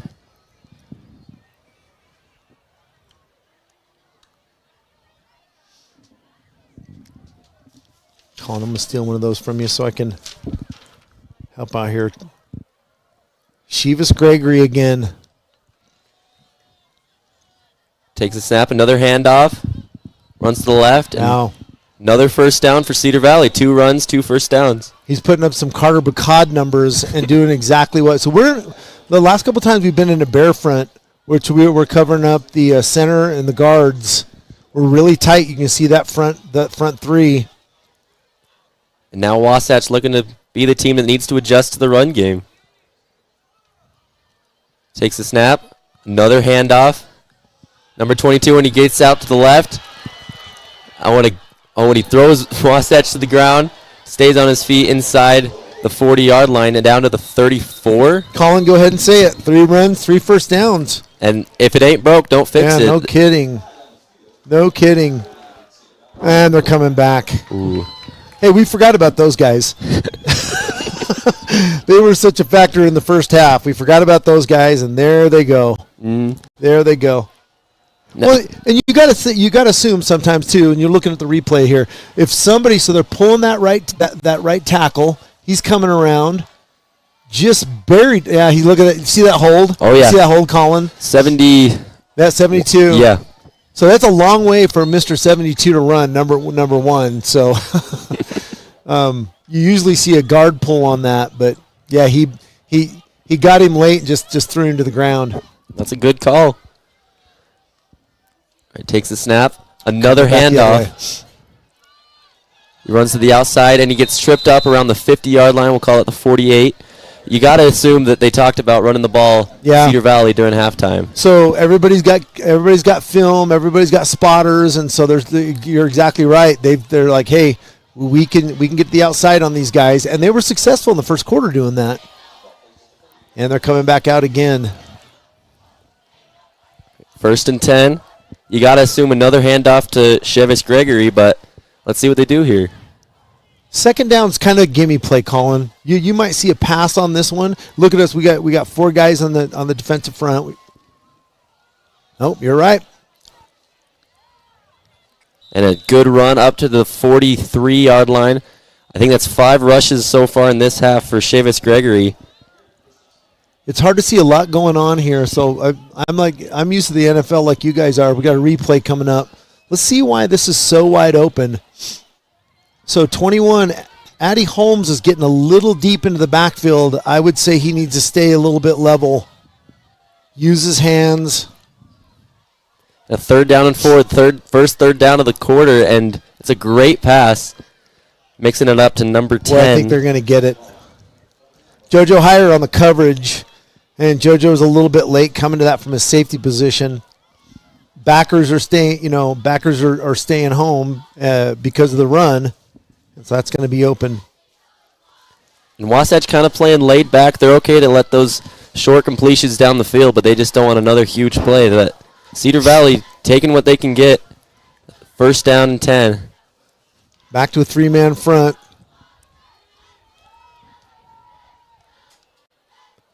And what I'm talking about is keep those defensive ends flat instead of let them get up the field, because what's happening is they're getting up the field, creating that alley, and they're just getting pushed out. I'd like to see him stay a little bit flatter on the line of scrimmage, use their hands, get rid of their guy, and make a tackle. When it's a pass, that's up the middle, and that's wide open. Let's see if they can track him down.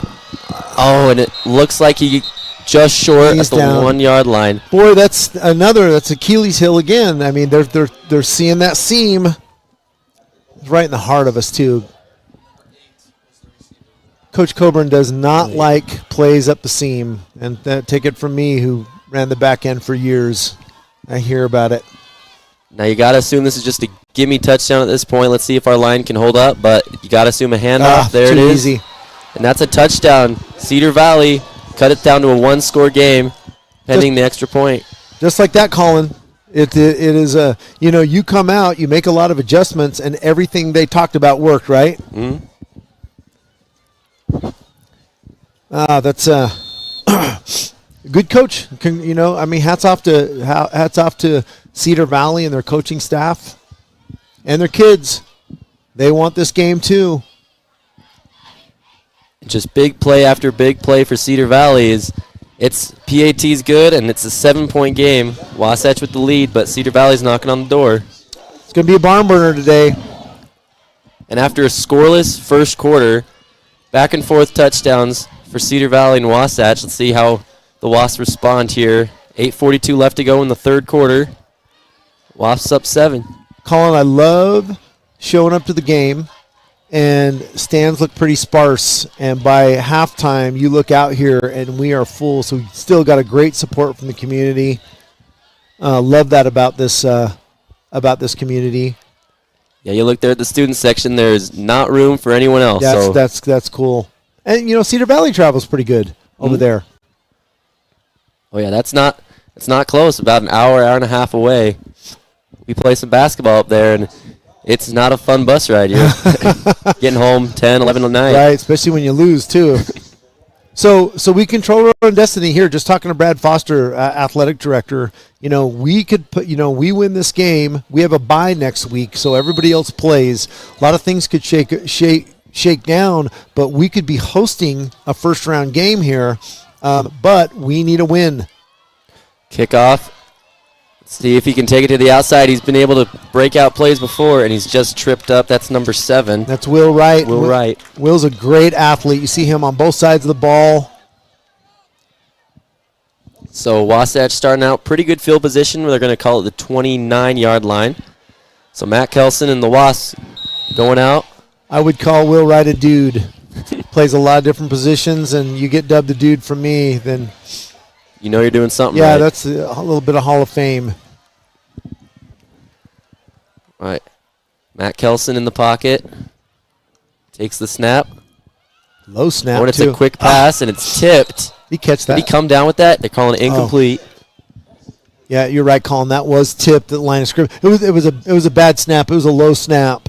Mac had to get. Kid's an athlete. Mm. Folks, you're looking at. We've had some great quarterbacks here. This is one of them right here. Look at that. I love that. Run through, slant. Oh, and it's just dropped. And that is 86. That's McGill. That is McGill. I know he has a nickname, and I can't remember it right now, but that's a young sophomore, and he's going to be a good one.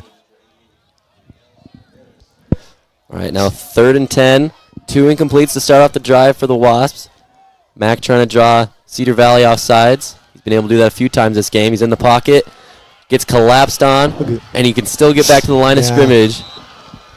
Way to go by Mac not getting the sack there, but the punt team's going to come out 4th and 10.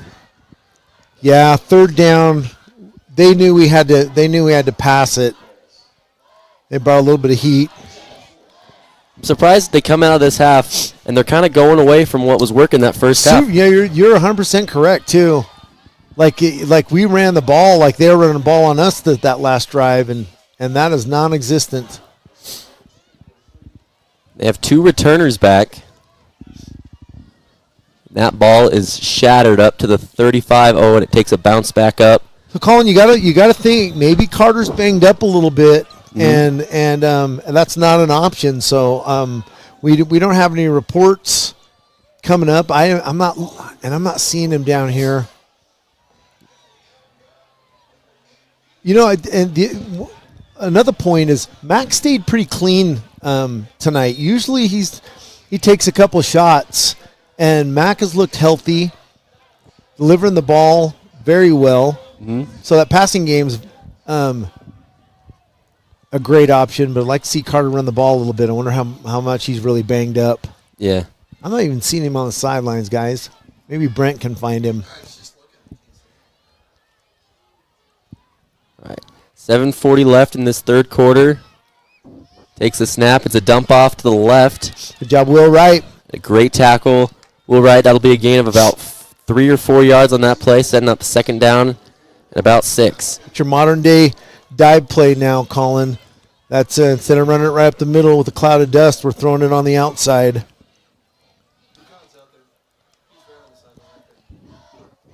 Okay, good. Coach Martindale found Carter. Looks healthy, ready to go. I see him now. Yeah, we needed him on that last drive. Let's see if next time the Wasps get the ball, we... a little interested, too, why we wouldn't want to go back at him. It's a handoff up the middle. There we go. And it's blown up at the line of scrimmage. Garrett Christensen. It looks like, is that Connor Pay? Number 58 was in there. Cortland Harvey. No, I'm sorry. I've got the wrong. 58 is Crew Baxter. Nice job, Crew and Garrett. 3rd down and 7. Takes a snap. Oh, and There it's we a go. fake There we handoff go. up the middle. Oh, and it's caught. Another big play for Cedar Valley. That's to number 4. Very well delivered ball, Colin. Stood in the pocket. I think this kid's got some poise. Yeah, every time they've asked him to make a throw, he makes it. And they're hurting us with the same thing that we hurt them with in the first quarter, that little slant play as well. Might have actually dropped their playbook on the way to the locker room, but... So I'm noticing a little our Garrett is standing up. Garrett Christensen, our best defensive end, is standing up, and he's not getting so deep upfield. There he's just staying in the line flat. You see what I'm saying? Now he gets rid of the guy and makes the tackle. Another blown-up run. That's exactly the recipe I would dial up. They're going to call it a gain of 1, setting up a 2nd and 9. Cedar Valley, again, marching down the field with just these big plays, and 5:43 left. Better stand, though, Colin. I think we're catching on a little bit. I like what the D-line's doing. Brisky's showing, so he's right up the line of scrimmage. It's a pass. There we go, It's Abe. up the middle, and it might have been tipped. So super. Stan Nakana, defensive coordinator, dialed up a great blitz right there. So we brought Brisky up the line of scrimmage. So he's actually showing the blitz, and then Abe stayed back, and he came from depth. Watch him come a little bit late. Look at him run up there untouched. And all you're doing is you're just trying to get every hat taken care of, and then Abe comes in there and picks his line, and that was definitely, he heard footsteps. Esperson back in the pocket, looking back. It's a little dump off. Oh, and it's just dropped by Gregory. Maybe a little low on the pass. On that last play, Esperson got whacked on the tail end of that play, so he might be a little shaken up after that. He did. He absolutely did. And that, and the fact that he threw that ball so errant, that one was a little softer than. So typical, Brent. Coach Martindale said we might see a field goal, but not in these days. 4th and 9. Big play. Drops back. Oh, and it's incomplete. Great defense. That's number 8. Yeah, JoJo Hire on the coverage. He was a little bit in his pocket. Dude catches that, and JoJo celebrated a little bit on that. And I'm just like, boy, I think I'd be praying a little bit more. very glad that didn't get caught. Yeah, just again a little off by Esperson, and now Wasp take over at the 34-yard line. Pretty good field position, and we might have an offside, false start. Hey, I noticed this game. We're not getting as much of JoJo one-on-one, on the outside, where we've seen in the past, where I can almost tell you when they're going to go to him. We're keeping him in the slot. Been super successful. We got split safety coverage here. See how wide those safeties are on the back. And we've been really fortunate in the seam. I think we're going to go there again. Kelson back in the pocket, getting chased down. He felt the pressure. Runs back left, and that's an amazing play by Kelson. He's going down the left sideline. Jukes out a man. And he lost the ball. And it's picked up by number 36, I believe, of Cedar Valley. If so, that'd be Sidon Shoehammer. I'm sorry if I butchered that. Yeah, it's unfortunate. Yeah, I was just going to say Mac needs a slide on that. Just trying to get, he's just trying to get an extra yard. But, one thing when you got a quarterback running, and Coach Martindale mentioned that earlier, we haven't seen that a ton, but when he does it, he's successful. The downside of that is he doesn't run the ball, and a little bit of ball security lacked a little bit there. But Colin, he took off. He's got some wheels. Yeah, just got a hand on that ball. So it was seemingly a punt for Wasatch. And now it's 1st and 10, 5:06 left in the third quarter. Wasatch still up 7, so the turnover doesn't hurt us that bad, but you just need a defensive stop if you're Wasatch. As Gregory on the left side of the field, he broke a few tackles, and that's a gain of about 15. We'll go 14, and he's up to about the 45-yard line. After a great defensive stop, after a great defensive stop last series, give him the ball back. We're not doing ourselves any favors.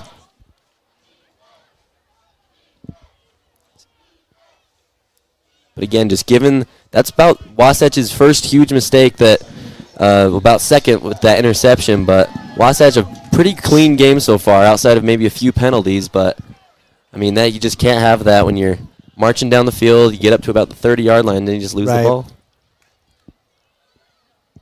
Little on the live chat for our YouTube viewers. Douglas Lang, I'm sure probably related to Corey Lang, said, big shout out to the Sting TV crew. The stream gets better every game. I would agree. Pass out left, and just a little bad throw right there. You got to maybe think that maybe that hit the last drive got him a little shaken up, because these last few throws have not been. I would agree with you. He looked a lot sharper in the first quarter. Yeah, that rung his bell. 2nd and 13. Again, thanks for the crew out here tonight. You'll see a ticker with some region games at the bottom of your screen at one point during this game. Really getting advanced up here. Hey, you could be out grocery shopping with the wife, and you could be watching Wasatch football. Nothing better. Takes the snap. Esperson in the pocket. Long throw. Oh, and it's just a little overthrown. If he maybe just harnesses it in a little bit, he might have been gone, but brings up 3rd and 13. That seems still way too open for me. We had some bodies around that, but still too open. And Esperson, again, just a little off, but I mean, they trust him to make those throws. But yeah, let's just see if he can put one in. This is a long 3rd down. You got to think they're going to throw this, Colin. Oh, yeah. Quick throw. Oh, and he almost hauls it in with one hand, but again, just a little in front of him. So that'll bring up 4th and 13, and you got to assume they're going to punt it. Dalton Hill on the coverage. Dalton, I'd like to see a little bit more higher pocket on that kiddo. He's coming off there going, might have dodged a bullet. But he has been off, Colin. I think you're calling it right. I think he got his bell rung by Abe. And now they're back to punt. It's been a few short punts today for Cedar Valley. Kind of an odd technique. Kind of drops it on his foot. And again, it's a pretty short punt. Takes a Wasatch bounce up to about the 45-yard line. Nice job. We'll take that. We will take that. Yeah, that is an odd punt. He holds it for quite a while, too. And in the first half, it looked like we were overloading the left side. And Chase Haar was getting in. I thought he was going to have a couple of them. And I felt good about that second time we got the offense on the field. Let's keep this going. Let's see if we see a little bit more Carter Boucard this time. Oh, yeah, I'm thinking run right here. It's a handoff to Boucard. Goes up the middle for about a yard. He's got to maybe get a 7-yard run up next to kind of even out that average, maintain that 5.5, 6 yards of carry that he gets. 38 on the stop. That is Tryson Johnson, and he is defensively one of their standouts. He's a senior linebacker, and he filled that hole pretty well. 2nd and 9 for Wasatch at the 46. Another handoff to Boucard, and he's off to the left side of the field, up to the 40-yard line. We know. So again, we talked about the box. How many guys you're going to dedicate to the box? It was really light in the first half. Now you're seeing 6 and 7 guys. You're seeing those safeties kind of sink down in there, and even with that, Carter gets the edge.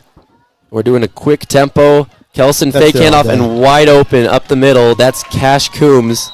Oh, and we got a flag right after the play. Boy, and what is that on there? Is that on a? That looks like they threw that on a 58 on Crew Baxter, and just so far away from the play, and so late after the play too. It's ineligible. Ah, oh, darn it. Yep, ineligible downfield, and I think they called it on Crew. Hey, looked like I don't know. I don't buy that. Let's see on the replay here. So Crew's going to be here at the bottom of his screen. He pushes his guy, goes away. Who is it on? Who would that be on? That is unbelievable. That's unbelievable. So nullifying the great catch and run by Cash Coombs. And that was a late flag too. And it's another dart. He does it again. Up the left side of the field. He might have it. JoJo Hire. And that's a touchdown, Wasatch. Boy, both of those guys, but Mac put that in a window. Mac put that in a window that only our guy could get it. Yeah, that's JoJo. That's JoJo.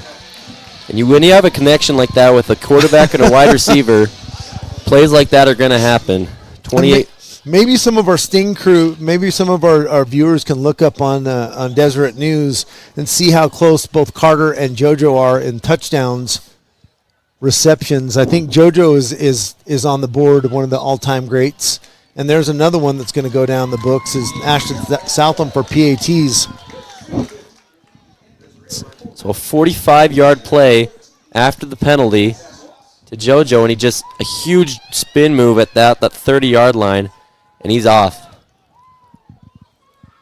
Hey, great job to the replay team because we've got people on the live chat going, yeah, that was a horrible call. There was not one lineman downfield. And the guys, that was thrown from the side judge on the opposite side.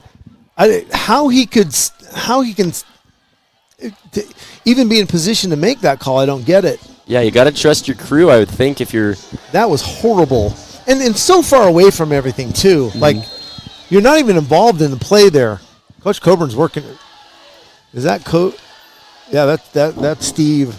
Coach Coburn is working that guy right now, too, talking to him, going, what were you seeing, dude? It's another kickoff. Let's see if it's another touchback. Oh, and it's a short one around the 10-yard line. This one's going to be returnable. Around the left side of the field. Number 10, and he gets tripped up at the 30. That's Champ Buffett, namesake of the former Jimmy Buffett. So Cedar Valley, pretty good field position to start this drive. 3:07 left in the quarter. Down 2 scores, a great drive by Wasatch. Let's see how Cedar Valley responds. And they didn't look great. I mean, they had a couple of big plays there, Colin, but they were not as sharp as they were prior to that hit. Let's see how Esperson recovers after that just off drive that he had. There we go. Abe Willard, nice job in the backfield. And, listen, that play is possible because we are we're putting color in the hole up front, guys, and what that means is we have every gap filled up. Nowhere for him to go. He slows down, and Abe can come and clean it up. I like us going back to this 4-man front. We got 6, 8 guys in the box here. We have 7 guys in the box. I'll learn how to count. You'll notice that. You got Cole Kelson in there. He's going to have to come out and pick 10 up. It's a toss to the right, and he's got green grass in front of him if he just gets tripped up right there. So he's just going to be short of the first down, it looks. Maybe he got it. They gave it to him. Easier said than done from old guy sitting up here in the box. But Cole needs to stay square, and that's what Coach Akana's yelling at him right now. You got to stay square in that alley and quit getting pushed out. Esperson in the pocket, hands it off, and that's blown up again. Nice big job. hit back to the line of scrimmage. And I like how Crew Baxter, he's the D end on the bottom of the screen for you here. He's starting to get some chase on that other end. That play's going away from him. Like to see him come and catch that from behind now. He can't get too crazy because you still got reverse and cut back to worry about, but you don't want to run to Garrett Christensen's side. I can guarantee you that. Esperson getting the playoff, 2nd and 7. Clock still running. Again, if you're down 2 scores, maybe you don't have to worry about the clock just yet, but just be mindful of it. He gets the handoff, and Gregory up the middle. They're going to get about 5 yards before he's just stopped there. So that'll bring up 3rd and about 5. Jessa, that's a great question on the live chat, but we'll probably save that for after the game. Yeah, Jessa wanted to know if any Wasatch players have committed. Esperson fakes the throw, then commits, and it's up to the left side of the field for a first down. A little too much cushion there. That's number 4, Jace McClellan. I think it's Colton Bassett on the coverage. And that's another first down for Cedar Valley. So they're marching down the field, not with the big plays that we're used to, but with these just short runs and dump off passes. They're going pretty good for them so far. And they were successful in the first half, Colin. They had those 3rd downs and they were getting those. They were dumping it in there, and they're going right back to it because we're playing a little soft in the coverage.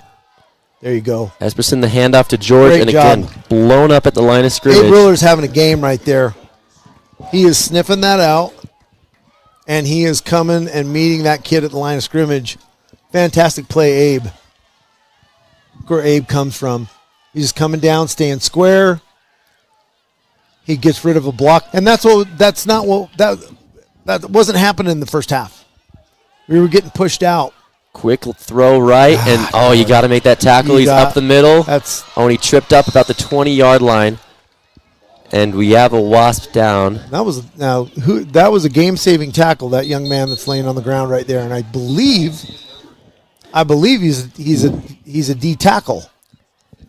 Looks like 51. 51. That's Chase Linford. Yep, he is an inside defensive tackle, folks, and he made the play on that pass downfield, or that's 6.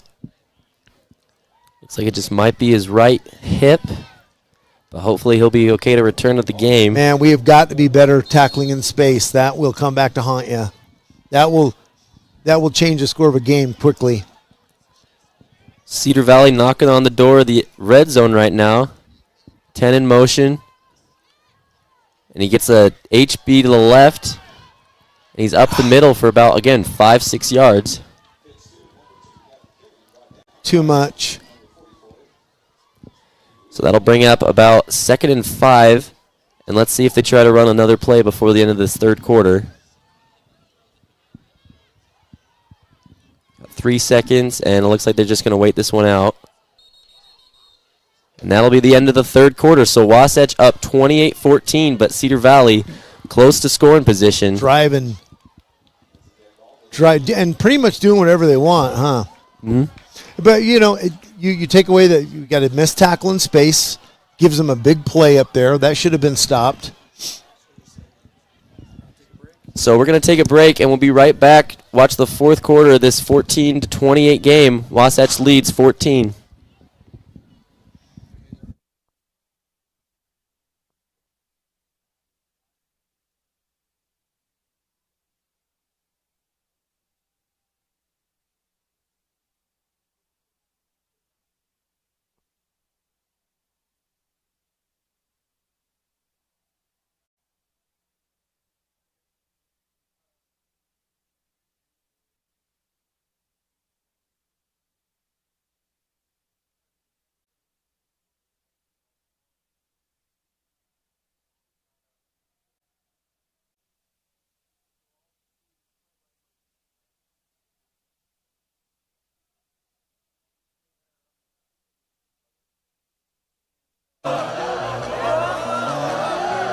That will bring an end to the third quarter.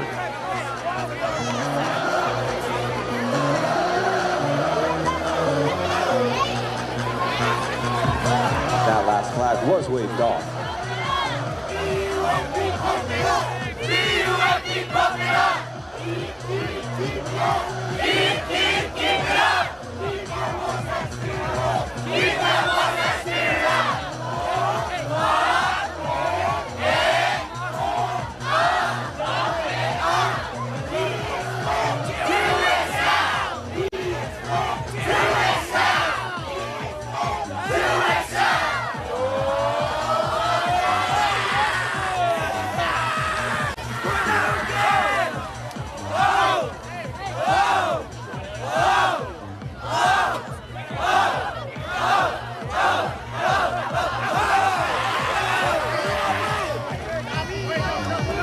You can just turn yourself on there when you want to.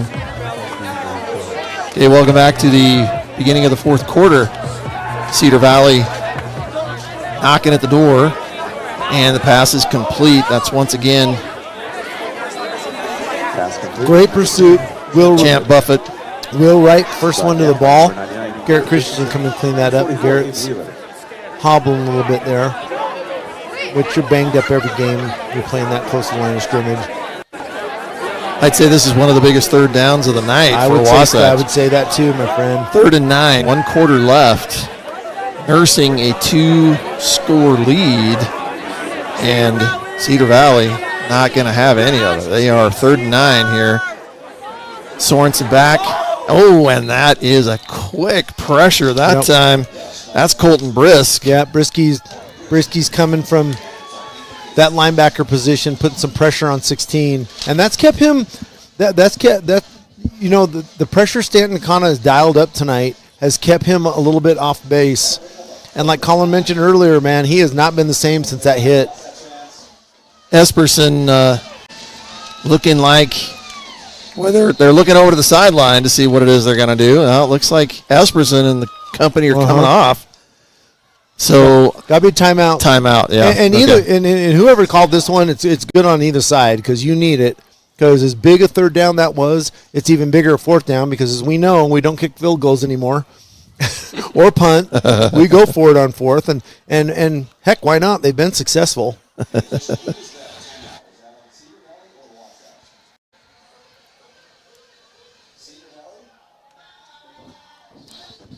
We have not seen a lot from this kicker so far for Cedar Valley outside of PATs. I wonder if they want to be able to go to him again or if they're just going to run a 4th down and 9 play right here. I don't know if it helps them. Points are points, right? And it's early in the quarter, so it's not a bad decision, but I think they're going to go for it. Let's see who comes out, Matt. Guys, we want to do a shout-out. This camera right now is on Sam Bischoff, my friend. Sam is a senior. It's senior night, and the kid, as you can see, is not in his stuff, and he has had an unfortunate year. He broke his foot on a spectacular tackle in the first game of the season, and the poor guy, we just want to send our love to he and his family, and know that it's got to be a tough night wishing he was out there. So not the play call I would expect from these guys. So they try to get a little one-on-one matchup on the bottom of on the short side of the field against our corner. That looked like on the coverage for that was Caden Brown. Okay. And Caden was a little bit behind him. I got to say, worked out for us. Ken, the last few passes, Esperson is doing a great job all night, but boy, he's led. They're just been not quite there. Right. Boy, that guy was actually open. His receiver was open. Yeah, he was. And I'm not trying to bash him. I'm just saying. Anytime you can get anytime you one-on-one and you can get that DB on your hip, and you got the inside, man. That's a ball he should have had. Well, and I'm thinking about what you said earlier. So hard to hit the moving target. Right. Yeah. Absolutely. But he's definitely Esperson young, and there's a lot of promise with this team. There you go. God, it's a big hole. Boy, that was a sprint. right through the hole, and Bukad will get another first down. Yeah, he's getting his little second wind here. You know, we've seen Carter like this before. We've seen him banged up. We've seen him kind of limping a little bit, and then he comes. How explosive was that? 1st and 10 for Wasatch. Bukad gets the call once again. He's going to get another 5 or 6. Boy, back to. So this opens up the passing game. This opens up Mac's ability to run. And sometime, Ken, when we get a chance between the super fast offense of Wasatch, once again, Bukad. That's what I want to ask you right now. Another first down to the Wasatch 46. Well, it's run pass option, right? And everybody has a little version of it. But Max, you know, you can run 2 or 3 different things off of this. Bukad's going to come off. Osborne back in the game. He's going to get the ball. Osborne gets a nice tackle there. Why breaks not? another. Each time Osborne's touched the ball, he's getting you yardage. know what? And coming in cold like that, hats off to this dude. So what I was going to ask you is just the last 2 plays, just like that. It just sometimes seems from the layperson watching football that the running backs just get it. They don't. They have to look for holes, follow their guys, right? And Coach Bringhurst, the line coach, he's a zone blocking concept, so it is not a hat on hat. Kelson gets pushed to his left. He's going to run. Okay, Mac, be smart. Hold on to that ball, and he gets the first down. I'm afraid Mac's got too much of his dad in him and tried to run that kid over. So, you know, I think it's in his DNA to run somebody over instead of slide. That's Wasatch is going to run the play before the chains even get to their spots. There's Osborne again. Boy, why not? Another 8-yard run. Osborne probably is averaging 8 or 9 yards a carry tonight. He's incredible. You can come in and feeling like that after sitting on the sidelines that long. I mean, and people. Osborne comes off. People excuse, I'm not ready. No, you got to stay ready. This time Kelson keeps his passes complete. No, it's popped in the air. Almost intercepted. Gosh, you're getting a little reaction from me because that was a little close there. But once again, Brent, you know, just like you said, so sometimes a quarterback has a little more leeway on the run pass option. He can give it, take. I think these are more called, but they're called at the right time. So Coach Knight's he's seeing something. He's like, okay, we're going to run it. We're going to soften him up. Then we're going to pull it. And I believe if Mac doesn't have anything open, he's got the green light to run. Another illegal man downfield penalty. Oh, my goodness. Wow. I wonder if we got the replay. They probably already showed it. But if it's the same guy, where's Coach Coburn at? He'd be losing his mind right now. I would be. Well, it's a 5-yard penalty. And so it will make this now second. So they'll repeat. Oh, it'll be third down. That was a third down play. He took it back. He did second. So it is second down. Okay. Repeat. So it'll be 2nd and 8. This is a gimme down. I mean, I can see us running it, but Coach might want to take a shot. And that seam is so wide open. You look at JoJo, one of the best receivers in the state, and you got a linebacker on him. Bukad is right to the side of Kelson. Kelson with a little bit of time, and this time out of the hands and into the arms of Cedar Valley. That's Armandius, I believe, was the intended receiver. Is that right? Yeah. Or is it 80? Can't tell the number. I believe is it 88? So it's either Luke Hicken or darn it, Miguel Armandias. I think it was Miguel. Armandares. And and Mac throws a hot ball, and so some of these sophomores are catching it in their instead of getting it in their hands. It's a little bit hard to do that, and so it's bouncing out and unfortunate.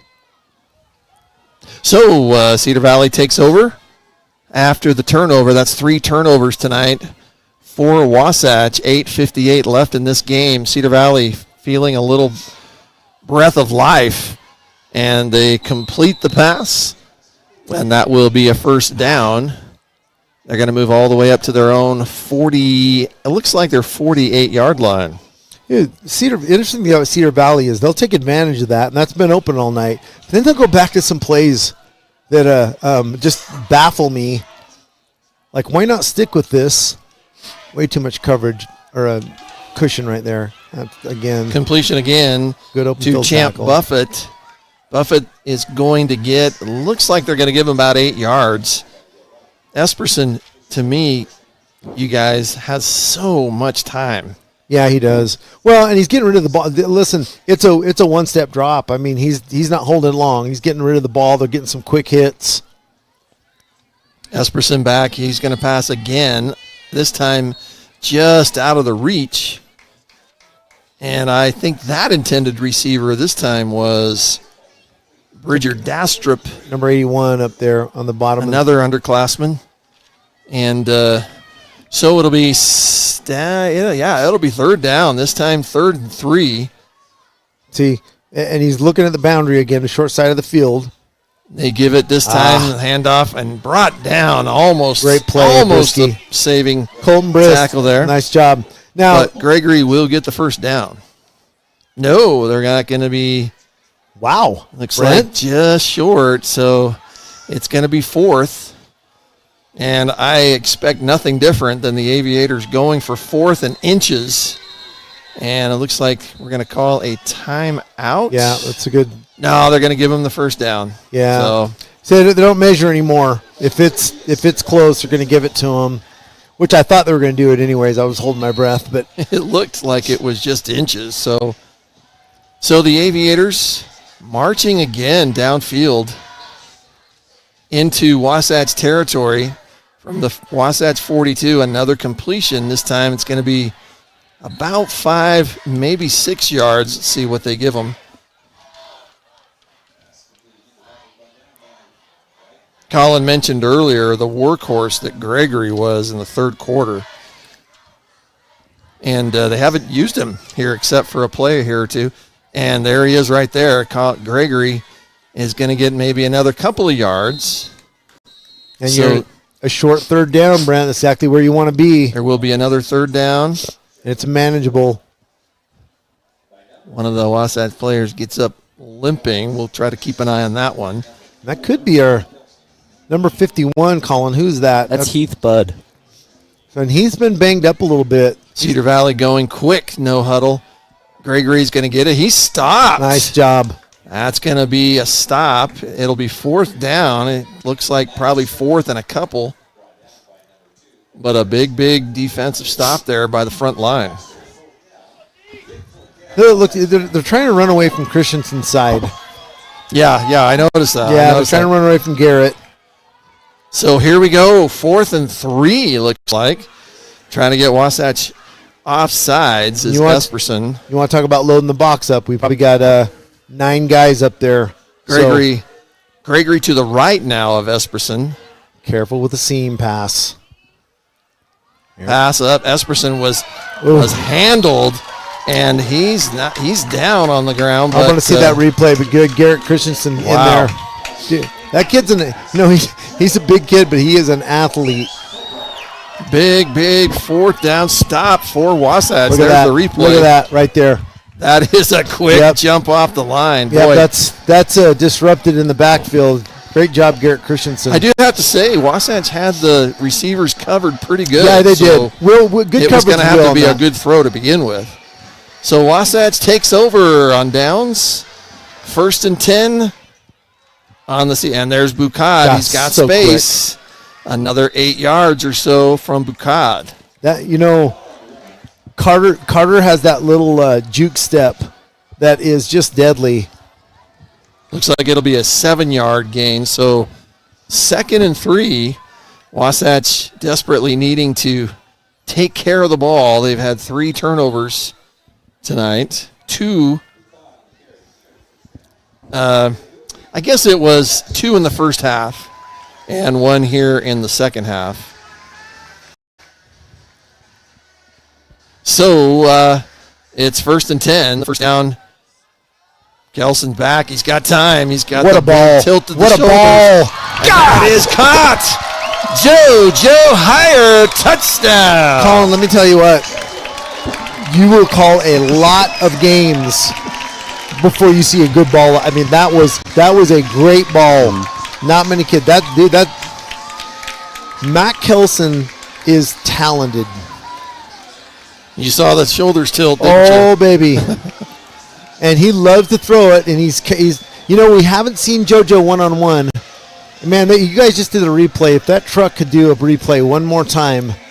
They'll probably do it right after the kick what I'm guessing. So, and what I was impressed with is Hire didn't have to slow down very much. And that's making a great ball. I mean, you'll watch a lot of high school football, and you will not see a ball as good as that. What a turnaround. The fourth down stop. Kick is up and good. The fourth down defensive stop. Yeah, Garrett Christensen. Wasatch marching down. So that is a 14-point turnaround. Potential turnaround. Dude, guys, that was a big-time throw. Wasatch takes the 35-14 lead. And, boy, if you don't think that Matt Kelson is one of the top 5 quarterbacks in the state, you're crazy. You know, his quarterback rating has gone down just a little bit because a few of the turnovers with the interceptions. But you know what? And he's doing it without some dudes that that have transferred to other schools. And I don't want to harp on that too much, but we had some talent leave here, and some of that talent will help Mac in stats. He's doing it. Kind of limping sometimes. Yeah. But man, there is that he's a big time arm. He's as good as anybody who has played this game, played quarterback at Wasatch High. I guarantee you that. Fisher Brown with the kickoff, and that's going to go into the end zone. So no potential run back for Champ Margaritaville Buffett. And I'm sure he would like to. He's got big numbers. So into the final 5:17 of this game, Wasatch with the big turnaround defensively, and then the big pass from Kelson to Hire. So we haven't seen that replay yet. We're still hoping to, but in the meantime, Cedar Valley, the Aviators will take over. Hey, you got to have some wheels to catch that, get under that pass. So I'm not taking anything away from that, but I could have caught that ball. It was so well thrown. Esperson finds a man. Nice job, guys. That is complete. Nice job. It does seem like the secondary for Wasatch has tightened up a little. So they're trying to get outside of our linebackers, and Abe got out and got to that ball. Will's there too. What I don't want to see is them coming back inside the seam and catching us there. It'll be second and about 8. Esperson going big. Had a man. Ooh, there was some reach there. Just out of the reach of Buffett. But, boy, he was covered well. So it's nice to have JoJo back there. If you'll notice, JoJo over the top. But we can't afford any big plays right here.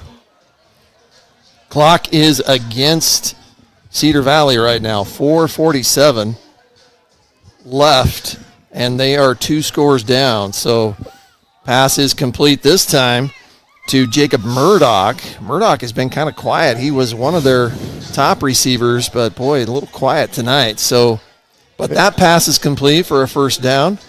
The run game is keeping Brisky inside the box there, but I'd like to see a linebacker get out in that seam curl.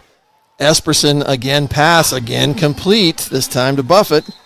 Buffett is all over the place. He's on the right side of the field, then he's on the left side of the field. I would imagine a nightmare for a secondary. Yeah, so we're giving him, sorry, Brent, we're giving him the outside again. So no big plays over the top. Inside 10 yards. Second and 2 for Esperson. He's going to be almost trampled by. Is that Garrett Christensen again? Boy, that was Christensen coming at him. Christensen looks like he could be a running back. Oh, sometimes. He could. If you get him out in the open like that. He is so athletic. I think he plays catcher on the baseball team. He is a super athletic kid. And we talked, his dad's one of the defensive line coaches, and I always said, man, you need to stand Garrett up more. And he's like, hey, we're on it, dude. Going to be 3rd and 3. Esperson finds a man. Wow. And it looks like it's complete. And that'll that's be first down. Big-time catch. We haven't called this kid's number very much. That was a very nice catch by number 4. So that is Jace McClellan, definitely with a couple of catches tonight, and very active, and another first down. I say those are wins when we get them out, inside 10 yards on the out, but we want to manage these third downs and get off the field. 1st and 10. Going for the big ball. That time it is number 13, Jacob Murdoch again. Look like Mr. Hill on the coverage there. And that is just beyond the reach of Murdoch. So it'll be 2nd and 10. Dalton's inside of him, between him and the ball. Made it tough. A little bit of hand fighting there, but passed the test. Esperson back again with Gregory at his left. Gregory's been a little quiet. We haven't seen him take the ball as much. Went away from him a little bit, haven't they? Esperson finds, that was hit a little early, but I would think because the ball wasn't as catchable, would you say, Colin? Oh, yeah. Well, I'll tell you what. Is that how that works? I think a better. Anyway, I'm not saying the guys. That's probably not the right thing to say. That was probably pass interference, but we got away with one, and they've got away with some stuff tonight. They've let go. Intended receiver for the Aviators was Isaac Klein, and he didn't look like he was upset. I mean, poorly thrown ball. Like you could be right, Brent. They just deemed that. Esperson pressured again, and here goes Gregory. That's a great had call. His first defender touch him clear down at the 50-yard line, but he made it all the way to the Wasatch 43. So it's going to be 4th down. No, it'll be 3rd down. Oh, it is 4th down and 1. Another big stand needed from the Wasps, but boy, the Aviators desperately needing this 1st down. Gregory's going to get through. He's found at 1st down. And that kid is quick. Yeah, he has a direction change quickness. Right. Much like Carter. Yeah. Carter's bull. This kid's direction change sprinter. Right. And both, very, very equal in speed. But Gregory, I would imagine Gregory is winning the battle in yardage tonight. Yeah. Well, and I think they realize if they can get this kid out in space, get him off the edge. Esperson back. And there he finds Gregory. Gregory is tackled, but boy, not easily. No. And it's not going to be a 1st down, but it looks like it's going to be maybe 3 or 4 yards short. Jed Kelly coming up on that play. That was a nice play by Jed. 2nd down and 2. That was a great play by Jed, actually. Esperson back. The blitz comes. Boy, he's got the man. Nice job. Just looks like a little miscommunication on route, maybe. Yeah, I think he was hearing footsteps, so Brent, and brother. That was Stanton dialed up. Coach Akana dialed up a nice pressure package. Talk about sprinter Colton Brisk coming in like he was. Colton's an athlete too. This defense is full of athletes. Cedar Valley finds themselves 3rd down and 2. They are marching, but Wasatch's getting a little stingy. Got some one-on-one on the top. Gregory's going to get it. He's going to get the 1st down. He gets past. There's just no stopping him sometimes. 2 minutes eating up on the clock, Brent, since this drive, and they haven't went 40. They haven't went half the field at 2 minutes. So defense is doing a great job. Like to see him get off 1st the down. field. Esperson back. We'll mix up Gregory by him. Esperson's got a man open. Oh, again, and just a little off target. Brent, if you guys will notice on the top 2 in the replay, kid ran out. There was a little bit of mix-up in coverage on the top of the route on the other side of the field, and I think Cole Kelson let his guy go, and he was wide open. Number 8 was wide open. So it'll be 2nd down. Esperson back again next to Gregory. Gregory just, another quick, and that same play, exact play, and this time on target. Esperson got hit hard. He's having a hard time getting up, but that's a touchdown for the Aviators. He is, Coach. He's shaking. So you had cover 0 there if they redo the replay. So that means no safeties high. Everybody's man-to-man because they're bringing a lot of heat. And the catch-22 there, you bring the heat and you go man-to-man, you're suspect to getting beat one-on-one. Was it the same play maybe as last time? Yeah, just he ran the same route. I don't know if they ran the same route on top. And the kick is good. Well, we got way too many guys open. So, see, we've got man-to-man coverage. No one's over the top. Get blitz, and we're just standing there looking at the ball, and he runs right by us. Wow. Beautifully run play. So the Aviators do what they needed to do. They had to get the score no matter what, but at a cost. The timer down to 1:46. Wasatch with 3 timeouts remaining. Cedar Valley 2 timeouts. Wasatch most definitely needs to get some first downs. Right, yeah. You've seen us do this before. We tend to burn through 3 downs, and we don't want to give it back to them. Ugly things happen to us, so not a death sentence on that play, but again, I'd like to see, I'd like to see a little bit more off man going one-on-one like that, playing at some inside position. But you got to do. You're going to blitz. You're going to give that up. You saw the graphic there just a minute ago from the Sting TV group. Reminder that Wasatch at that 17 in the RPI, needing to be at 16 to host a game on October 20th, which is 2 weeks from tonight. Which could very well happen. The onside kick is going to go not quite 10, so it's going to go to Wasatch with really, really, really good field position. Now a little bit game management here, so let's see what the Wasps can dial up. Well, and I don't see Coburn trying to run out clock. I see him trying to attack for a score is what I see. But and there's your Region 7 standing. So as we mentioned before, some tough nights. We're just looking up scores for that. We have Timpview finally took control of that game. It's now 42-20 over Maple in the fourth quarter. But, wow, look at that. In the fourth quarter, 21-all, Orem and Springville. That is amazing. I love to see that. That's going to be big implications if Springville doesn't win that. Right. They right now have a really good spot in the rankings. So I think to have a bye, but I'm not sure. I will have to take a look at that. The RPI is a new animal for everybody, so it's hard to tell. Yeah.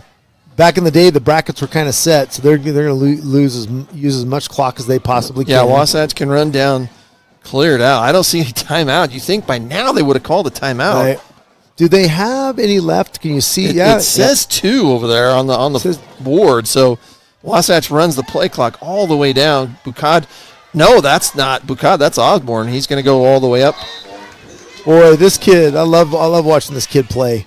I'm going to say Osborne so far is the off-the-bench 9th man or whatever you want to call it, 6th man or whatever at this point. We've kind of given it to Chase Haar and the special teams in the last few weeks, but, man, I'm going to tend to agree with you. That young man deserves it. So there's a timeout on the field. I would imagine Cedar Valley calls their second timeout. And So, guys, here we go. Let's talk about this. Right now, looking like if Wasatch can do this right in the last minute or so, they'll get a much-needed win to place them in a position to have a home game. Now, who knows? Like I say, it will depend not just on Wasatch winning, although they had to have a shot. There's some other things that come into play, but like Brad Foster talked to me about, is the higher seed we end up with, the more parity we'll get with the team. Yes. So if we're a 15, we're going to play 18. Right. For a 14, we're going to play, and so on. Now, if we land in that 16, 17, 18 spot, we're going to play somebody close. Yes. So it's going to be a very well-matched game. So even though Cedar Valley not with a great record, they're still in Region 7, so there could be a lot of points. Absolutely. Kelson's going to keep it. Kelson's going to make the smart, first down and then slides down. That a boy, and then you 51, you're doing your job, but when he goes down, you got to stay up on that, and so the referee's got to throw the flag. Tackle made by, as you mentioned, 51, Chase Linford, another junior. Great player, great hustle play, but you got to stay off the quarterback. Here's the replay of that. We can ill afford 13 getting hurt. Well, and he did his job, like you say here. He did his job by going hitting down. The ground. He's in the motion. He's in the motion. I'll give him that. I'll take that back so his parents aren't mad at me. But they're going to let the clock run out. This is not going to be another timeout. And this is going to be a big win. Congratulations for the to Wasatch Wasps. Well, guys, I hope Corey's listening. We need, whether we're home or away, we need to do another game and keep it going. So the senior night, and again, regular season final home game goes just as planned for the Wasatch Wasps. And just like everybody thought, both coaches knew it would be a close game. Both coaches knew that they were very evenly matched. Both teams hurting with injuries. And but a big night for Cedar Valley. They came in and did their job. I thought we were going to have a little bit more of a barn burner there for a while, especially how Cedar Valley came out in the second half and just took it to us. But, we adjusted. And that's what it's all about. Boys not giving up. Big senior. I thought Garrett Christensen had a great game defensively. He came across. There was some big sacks there. Abe Willer's shot on the quarterback early in the. I think it was the third quarter. Colin, that's a big play. But Garrett Christensen, probably my defensive player of the game right there. So guys, both of you, we'll kind of talk a little bit again. We appreciate you joining us, Sting TV. I'm Brent Martindale. We're here with Colin Anderson and Ken Purdy. And Colin and Ken are going to give us Ken was already doing a little bit, but, talk about your summary of the game here. But while we do that, once again, while they're thinking of that, we want to remind you that Wasatch will get, as Ken mentioned earlier, they're going to get a bye now this next week, a much needed to help with some injuries bye. And then the first round will be Friday, October 20th. So, Colin, let's start with you. What's your summary, and you want to name any players in particular? Yeah, so that second half, when kind of like Ken was saying, coming out the second half, Cedar Valley was just running the ball so well, and it looked like, again, it was going to be a barn burner, but 14-14 in the second half, tied in the second. So that first half for Wasatch was huge. And then the player of the game that probably didn't get a whole lot of attention was Calder Osborne, like we were talking about. Oh, true. Yeah. Every run, 8-9 yards, no matter when, if he was playing in the game or not prior. But, yeah, what a game and what a win, especially on senior night. When you're the other team and you see the machine step off, 100%. You're thinking, okay, we got a break, and did not happen. Right, great point, Colin, because defensively you're not ready for that. And if you can go to that, you have that button you can switch. It's just like bringing a guard off the bench and putting him at 3-point line. He doesn't touch the ball all game, and then he hits you a three. That's a knife in the that's a knife in the back, and you're like, oh my gosh, now we got to stay square up on this kid too. So, Ken. Give your final summary. So again, all three phases of the game, really good job tonight. We gave him the ball a little bit more, on some of those turnovers, which I think at the end of the day we score on. I think kind of, particularly the first half where we, the pass that went in the receiver's hands bounced off. We're going to score on that one too. So the potential to score a lot of points. I really like the play calling. Both offense and defense coaches called a great game. They took what was given to them. They adjusted when they needed to. We didn't see a middle dribble by Coach Hader, our special teams coach. So I'm a little disappointed in that, and Coach Coburn. But I think it's just a team game. I would give the offensive player of the game to Matt Kelson. Okay. We spread around Carter and JoJo. Bit of Mac's game tonight. I thought he did a great job. Took what was given to him. I'm going to give props, you guys, to a couple of Cedar Valley players. I know Esperson is a great leader, and it looks like they've kind of gone through again with injuries. They've gone through using different quarterbacks. Esperson kind of looks like he's taken over, getting the most reps. But boy, that kid, in my opinion, I think he's going to be good. Sure. He's listed here as a sophomore, and I'm not going to enjoy seeing him in the next couple of years. Nope. So, or his running back is June. And then Gregory's the next guy. Yeah, he's coming back next year too. So he's a tough out. In fact, out of the list of players, there's only. I'm just seeing. I'm trying to find a senior. Murdoch's a senior. did a good job tonight. Yeah. So anyway, we compliment Cedar Valley. They did a great job, and tough season. Yeah, tough season with their injuries for sure. So and their tough breaks. As we mentioned again, if you all didn't get a chance to see the interviews with the coaches, you can go back on stingtv.com and you can get recordings. Both coaches gave really nice interviews, and we really give a shout out once again to the Cedar Valley player Joe Lomu, who discovered cancer and has been battling that this year, not able to play. So our best wishes go to him and his family and the team. So yeah, absolutely. So guys, final score 35-21, Wasatch getting the much needed win in region play, and hopefully that'll boost them into a spot to host the first round of the state tournament. So, well, yeah, Brent, we're in the driver's seat again. We were much in the same situation last year where we saw a couple games, we got blown out, and I'm thinking, oh my gosh, can we recover from this? And coaches just keep coaching, kids keep playing, fans keep showing up, and Sting TVers keep watching. Since we have a few people watching still, we'll just go ahead and give another rehash on the rest of the region tonight. Timpview took over and won 42-20.